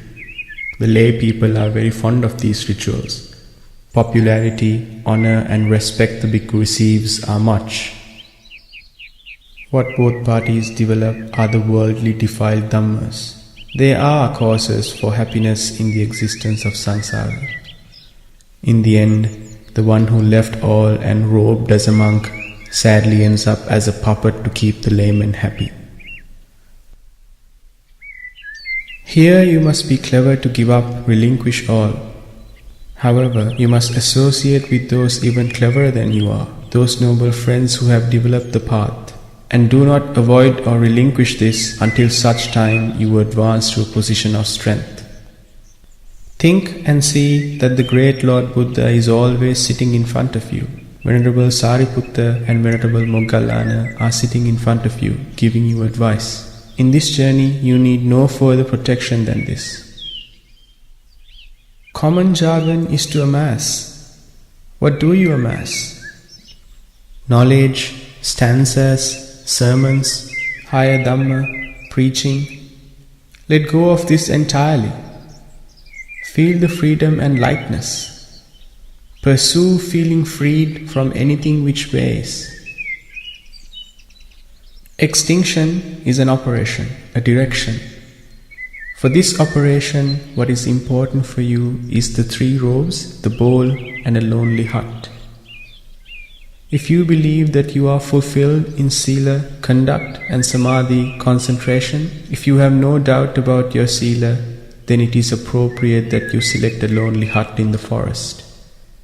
If you do not believe in your sila, then you should not be in a hurry to find that lonely hut in the forest. Your inability to gain strength is a prey for the Mara. In the forest caves, inhumans, spirits and demons would stalk you, would make you sick and would make you a mental patient. Do not retreat. To strengthen you, a noble Aryan friend who has developed the path is able to give you many short objects of meditation. Here, the sila is not whether you are a novice monk or an elder monk or a student of which head monk, but the firm belief that you are flawless in conduct. Have trust within you and with respect to this supramundane Dhamma. At a necessary time, get the necessary advice from a teacher or a noble friend. For your protection, to use it at the time of absolute necessity, it will be more than adequate to know the meaning of the stanzas to worship the triple gem, sermon of the loving kindness, and the Kanda sermon. Let go of all others. As much as you are able to let go, the ease of the development of the path to Nibbana is realized. It is only when you are skillful to let go of all other things that you are ready to pursue the operation to Nibbana. However, if you possess a mirror to check your face, a hot water flask, a blanket to keep you warm, or any other such things, then it seems that you are still not ready. It means all such things are wrapped around the intention of comfort to my body. Let go of all. Until such time, you are not ready. For the one who cannot give up the mirror, it only becomes a joke to advise him to give up his body. But without any doubt, it is possible for you. Repeatedly reflect in your mind upon the Lord Buddha. Nourish the image in your heart and continuously see that you are under the shade of the Lord Buddha. Early morning, during the round of alms gathering, imagine you are walking behind the Lord Buddha. Imagine Venerable Sariputta, Venerable Moggallana, Venerable Ananda, and mentally live with them. In your heart, have discussions with those venerables. Gather their mode of existence to your life. Mentally observe the bodily courage they took to experience and understand Nibbana. Create in your mind the effort made by the great Arahat Venerable Cakkupala. By using the above modes of plans, train your mind towards the march to Nibbana. One by one, breaking the ties from Mara, ignorance, relinquishing what needs to be relinquished, thus prepare yourself. But in the face of the worldly beings, do not behave like an Arahat. If that were to happen, you fall into the pocket of Mara. If you go to behave like that in front of worldly beings, the path will definitely get aborted. If that were to happen, you could journey not towards Nibbana, but towards a mental hospital. Firmly bear in mind if you are skillful, meditation could lead to the path to Nibbana. If you are unskillful, meditation could turn you into a mental patient. We have met an endless number of such helpless, enthusiastic, meritorious characters. The lack of guidance by a teacher who has meaningfully developed the path is the cause for this destruction. The conceit within you, the obsession to attain the fruits of the path, the hurry to reach the target, the rising feedback from meritorious lay people would be a death trap for you. Let go of the desire for fortunate or sinful, meritorious or demeritorious, tasteful or distasteful worlds. See the impermanent nature of these things. Prepare yourself for the operation of Nibbana. By now, the 3 robes, the bowl, and the minimum requisites to clean your body should be the only things that remain in your hut. Look at your hut again. If there is a tablet of paracetamol in your hut, you should remove that too. You kept that to heal the body, but now you are preparing for the operation to let go of the body. Do not try to suppress the pain. Try to see the impermanence of the pain, the nature of the pain, the fact that pain is a quality that does not belong to oneself. If your body was to feel a pain, drink 2 sips of own urine at early morning. Avoiding the first portion and the last portion of the urine, take the middle portion for use. Do not take more than 2 sips because the acidity of the body will increase and cause an increasing burning sensation. This medicine will minimize your physical pain. Reflect that these 2 sips of own urine is the water you drank last night. Attack the Mara craftily. You become a part of nature itself. Be skillful to transform that nature and yourself are not 2 separate things but one and the same. Compare the huge tree in front of you with your body.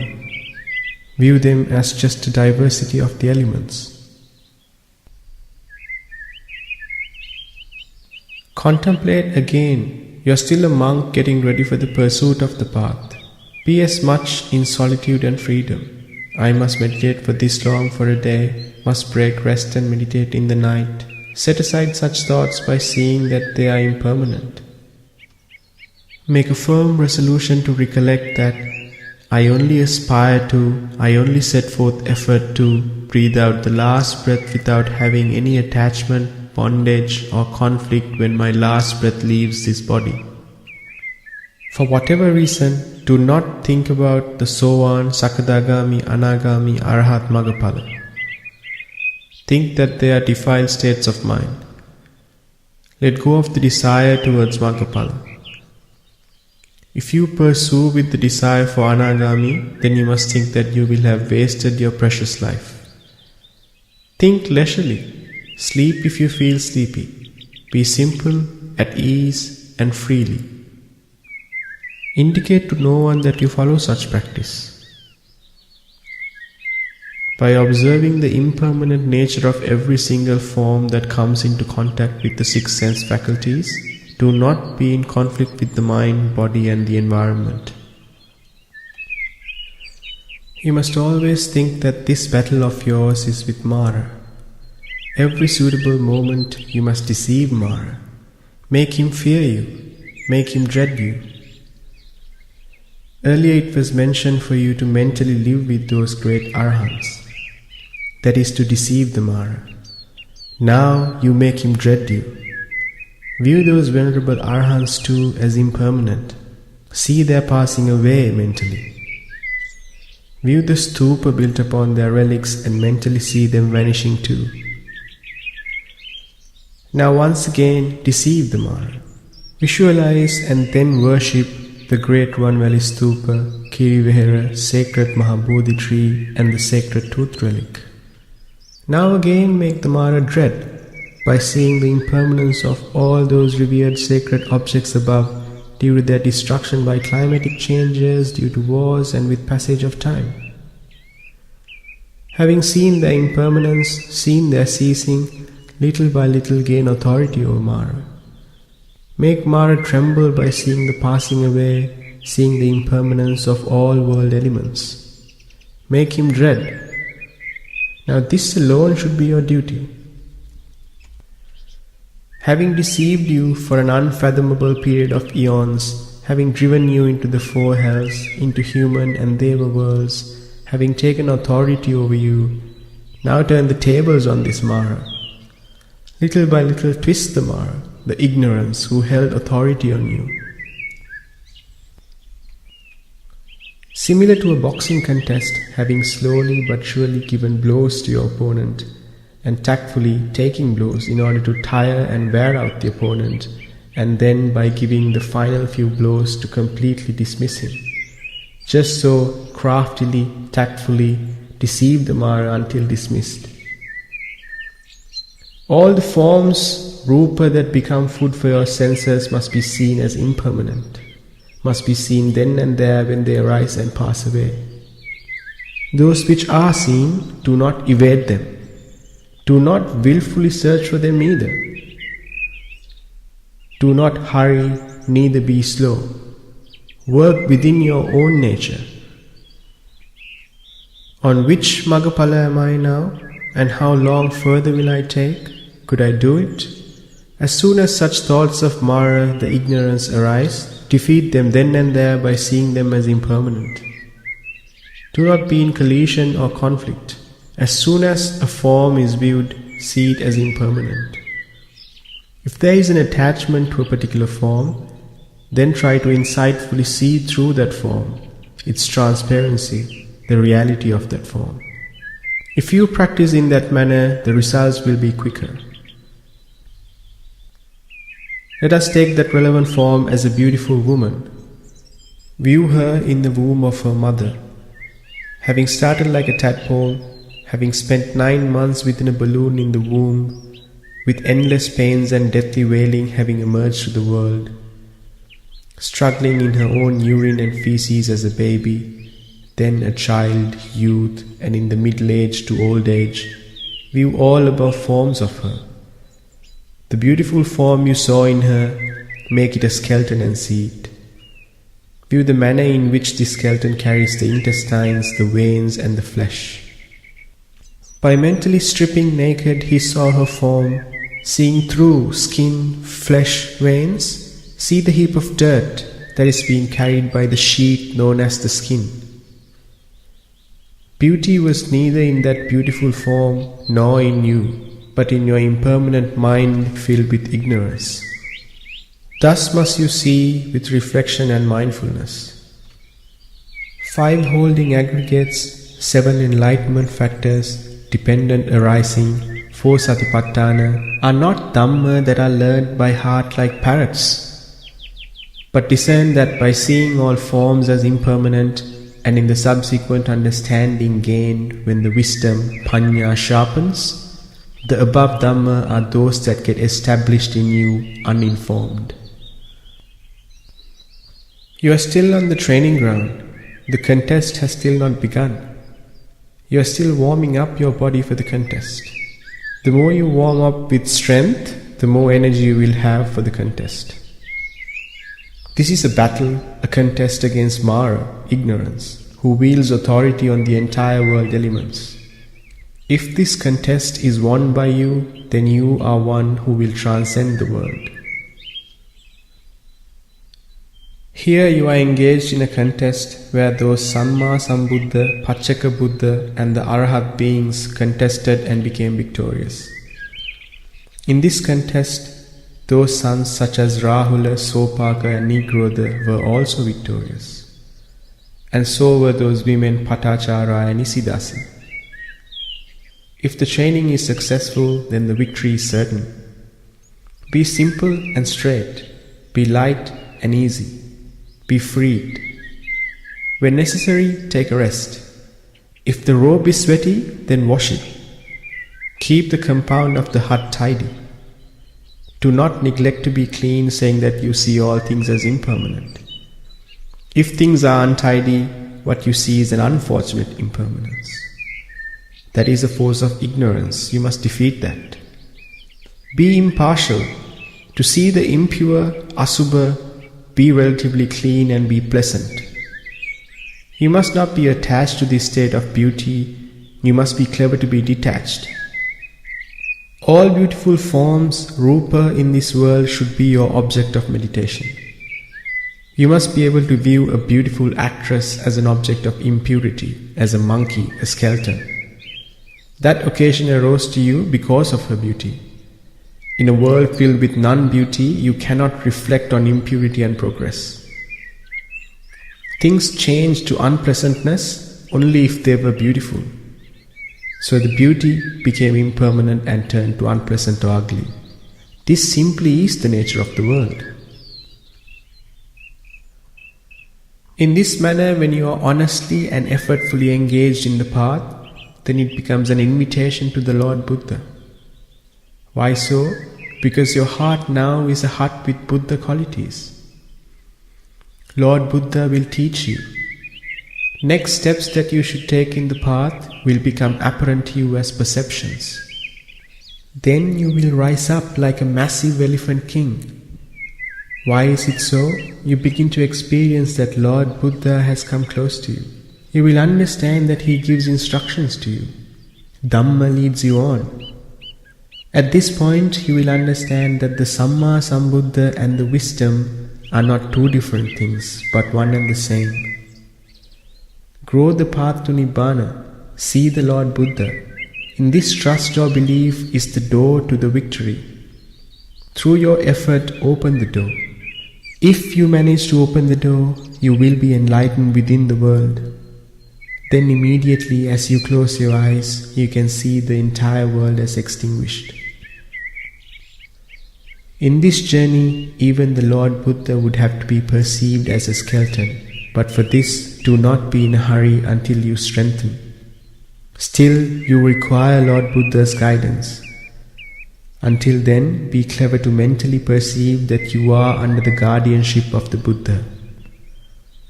When the right time comes, it certainly will happen that the Lord Buddha too will be relinquished.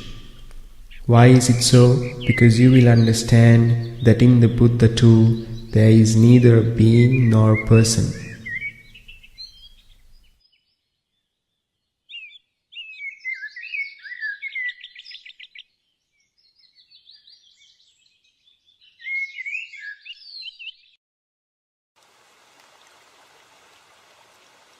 The value of being the last one. Giving up. Chapter 8. For a bhikkhu who sets forth effort to be victorious with the resolve to realize Nibbana in this very life itself, moral duties or rites are similar to a celestial magical wishing tree. Moral duties or rites are recognized not as building huts, developing drains, constructing more buildings, growing flower gardens, etc., with the notion that this hermitage is mine or I belong to this hermitage. If a bhikkhu honors the rules of conduct, all such things will be fulfilled and provided by the lay people.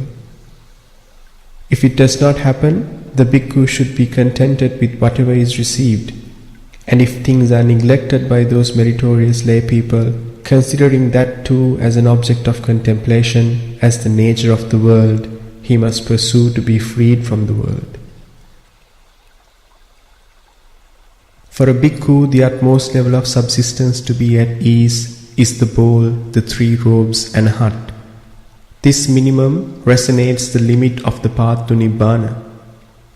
The limit of the path to being, bhava, ignorance, is much more wider. There are many phases of moral duties or rites that need to be performed by oneself in a hermitage. Sweeping the premise, cleaning the huts, activities of the alms hall, attending to those bhikkhus who are sick, activities relating to the offerings in the shrine, attending to the elderly and visiting bhikkhus, are many duties that inevitably must be done by a bhikkhu. For the existence and the cleanliness of the hermitage, as well as for the eradication of the defilements such as one's own conceit, moral duties or rites are abundantly helpful. Those elated by conceit, egotism, and pride cannot gain results through meditation.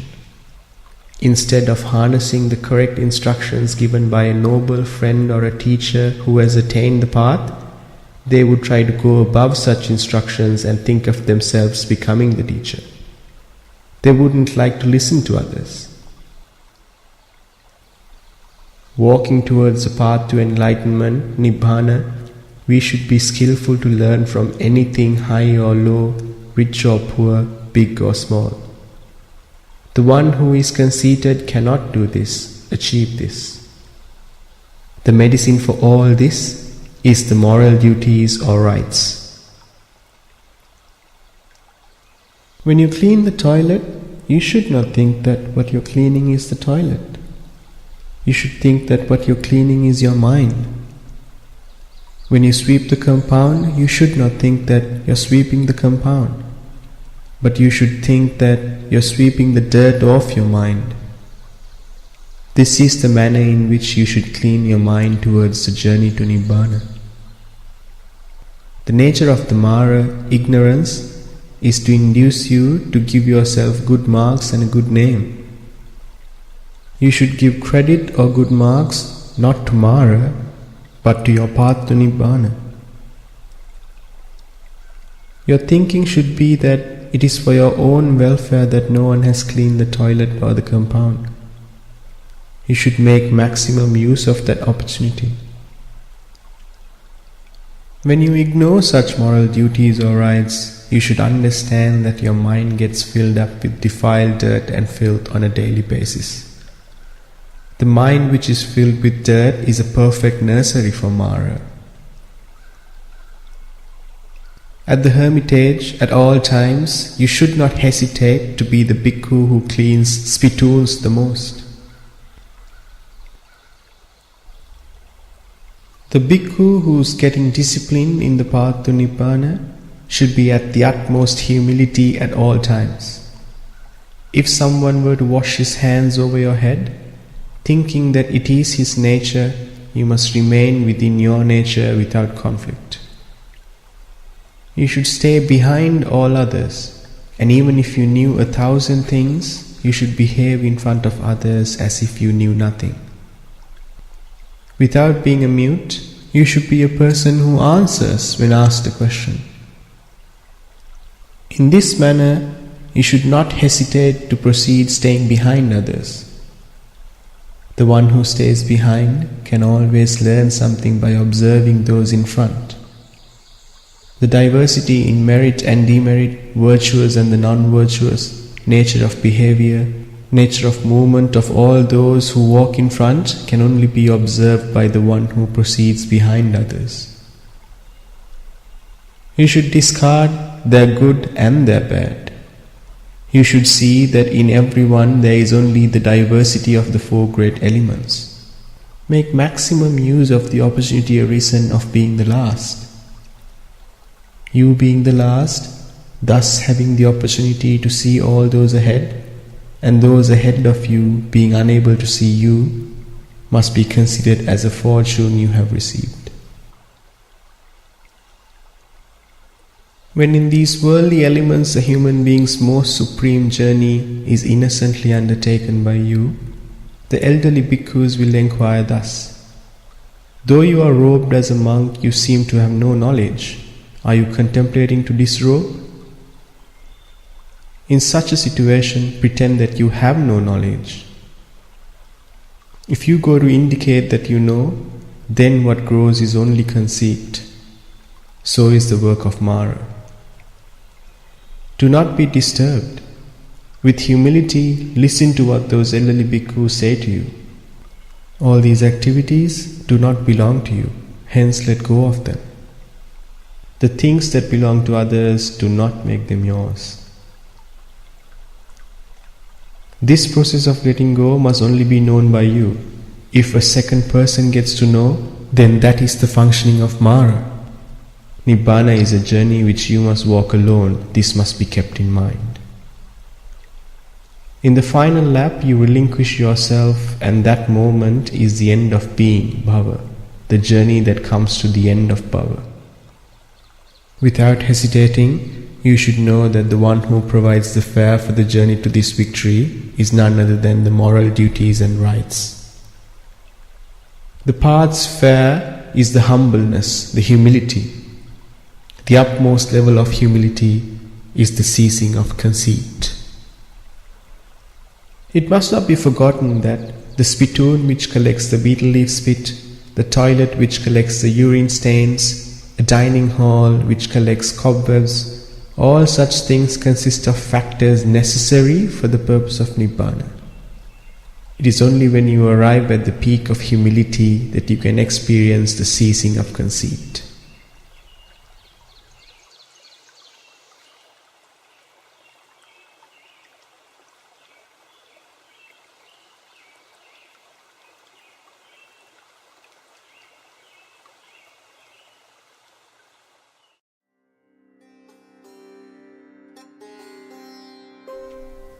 Mara's ornament, giving up, Chapter 9. For the alms giving, there is about 2 kilometers to walk to the alms hall in a hermitage in the wet region which is infected by leeches on a rainy day.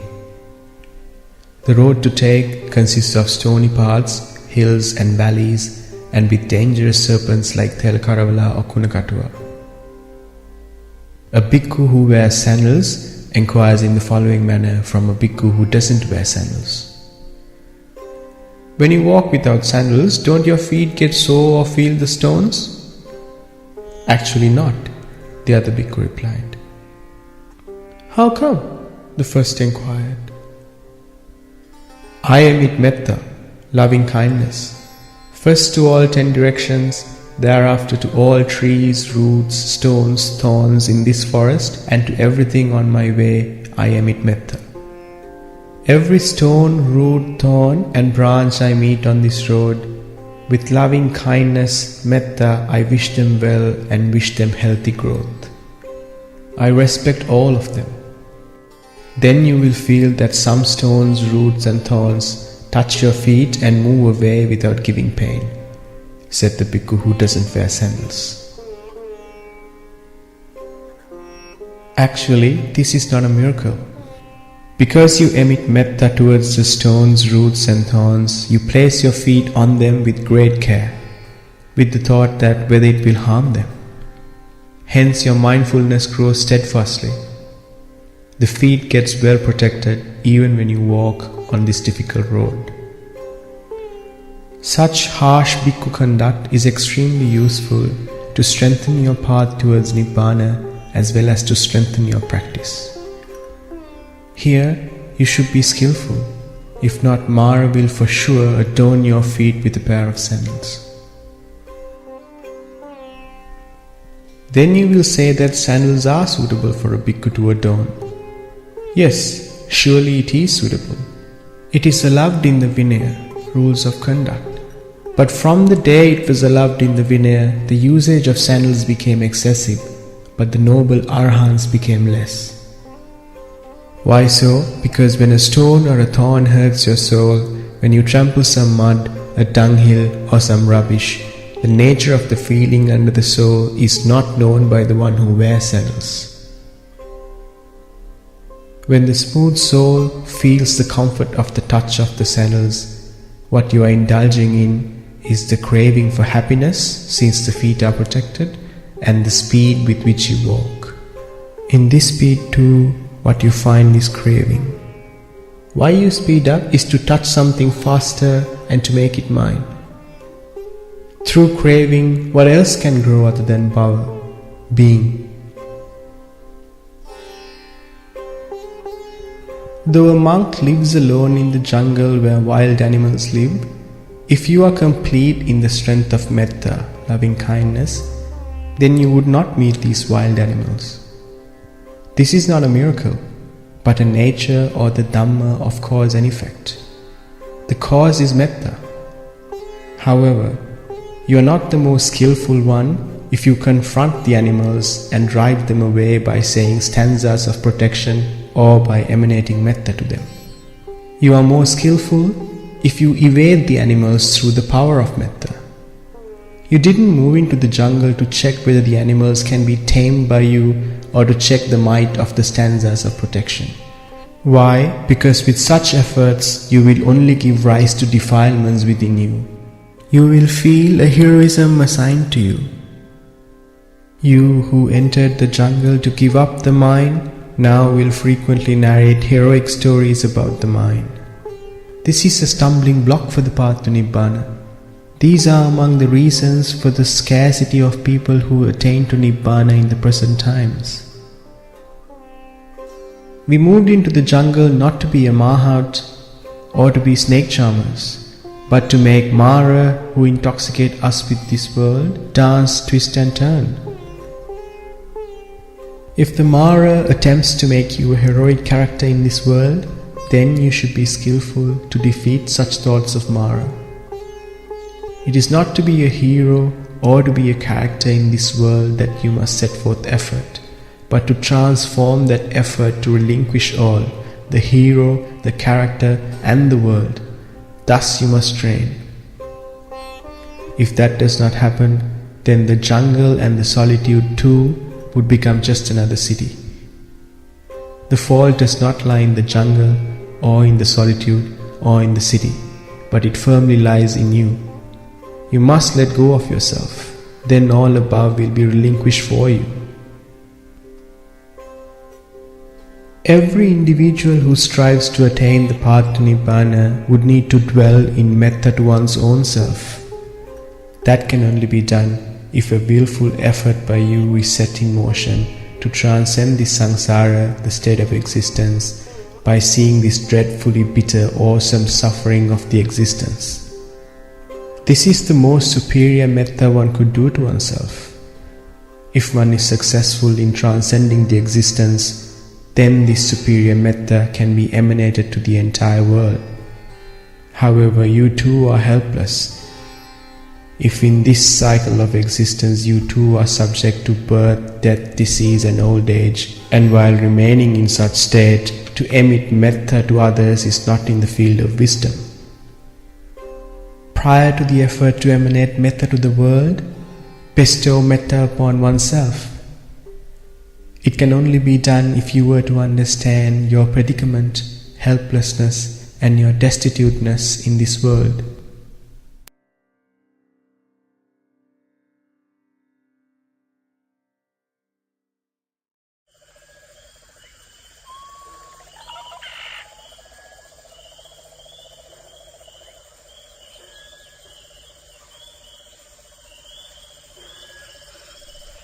Mara's Policy. Giving Up. Chapter 10. The Lord Buddha emphasized that the one who developed the path to attain Nibbana must be disciplined within the middle path. With only the 3 robes and the bowl, and living near the roots of trees in secluded places or hermitages, the bhikkhus in the past dedicated themselves to be released from the suffering of samsara. This the Buddha declared as the extent of the middle path for those bhikkhus who strive to transcend the samsara. If one wishes to, according to the length and the breadth of one's own defilements, can interpret this middle path. In this teaching, sasana, there is ample freedom for it. There is also freedom for criticism, and there is nothing wrong in that either. But the results of transcending the samsara will not be as expected or desired. For those bhikkhus who carry the bowl on alms begging, the manner in which to obtain even the requisite razor or the piece of soap from the lay benefactor in accordance with the Vinaya has been clearly specified within the practice. Here lies the true meaning of the middle path that will come to fruition as implied by the Buddha. For the bhikkhu to be contented with and depend upon whatever is received from the alms round is the middle path. Storing dry rations in the storeroom of the hermitage and in the alms round if one is not able to find tasty, oily, spicy food, then to cook by oneself is certainly not relevant to the middle path. However, the Vinaya conduct gives complete freedom for it. and to make use of that freedom to the ultimate extent is also not wrong. The Vinaya is there for the unskillful. The skillful one is contented with whatever he gets. The bhikkhu who strives to attain Nibbana is not one who either amasses or collects, but one who lets go of the remainder once his hunger is satisfied. There is no tomorrow for him. He lives constantly in the present. In the present times, such meaningfulness could be a satire, or could even be criticized. Not only in the present times, but even in the time of the Buddha, such meaning had attracted much criticism. So what more can be said about today? However, it should be unquestionably, indisputably accepted that even at this present moment, there are a large number of those sons of the Buddha who develop the above path, who strive, endeavor, seek refuge or a way to develop this path, living on this earth. Those venerables are not media personnel who go about publicly proclaiming that they live by themselves in the thick of the jungles, or that they live dependent only on old robes and the alms round. Those venerables live with even the above minimum, not to grasp them, but due to the inability to survive without them, because they must look after the physical body until they finish the job of reaching Nibbana. What the bhikkhu should reflectively eat is the food offered by the benefactor. Thinking that the food offered is not tasty enough, and with the craving for taste, getting a tasty meal prepared by oneself or by those dedicated laymen, and then to reflectively eat such meal is not the middle path. Yet, even I admit that it can be done in accordance to the Vinaya. And if someone were to do so, I would not criticize that. These are the natural behaviors of the world and the worldling. We should not collide or be in conflict with them. The one who dedicates himself towards Nibbana should free himself from perceptions such as storeroom of the hermitage, gas oven, or the hot water bottle. These are forms of Mara that awakens your craving for taste. Between the middle path and the world of sense pleasures is also an extreme. It is neither the middle path nor the path of sense pleasures. It is a combination of both, a mixture of the two. It is just like the equanimity between craving and aversion, or binding and colliding. In equanimity, there is both craving and aversion. In the above situation, there is a nature of exceeding or violating the middle path, and a nature of grazing or touching the world of sense pleasures. Let us call this the policy of Mara. Training in the Mara's policy, seeing it as the middle path, we go in search of Nibbana. Although the cow stays with the calf, if you were to milk the calf, you will not get any milk. This is neither the cow's fault nor the calf's fault. It is your fault. However, the cow and the udder are both in front of you. If you remain tying the cow with the rope of Vinaya, it is fruitless. There is also no use of collecting cow dung or urine from the cow. You should be skillful to collect the 5 products of the cow. It is only through comprehending this you become skillful. The way to this is the true middle path. If you dedicate yourself to develop your practice bearing the 3 robes and the bowl while living in a hermitage, secluded places or near roots of trees, then the meaningful middle path lies there. Think carefully. Though your tongue lies, the heart would not lie. That you can see only through wisdom. Before you endeavor to be freed from the burden of this world, be freed from your own burden. When you get freed from your own burden, then you will comprehend that all this time what you carried is the burden of the world. The length and breadth of the ignorance of the worldly being, the Puthajjana, who bear the weight of the world which does not belong to him due to the ignorance, will only be comprehended by you once you are freed from the world.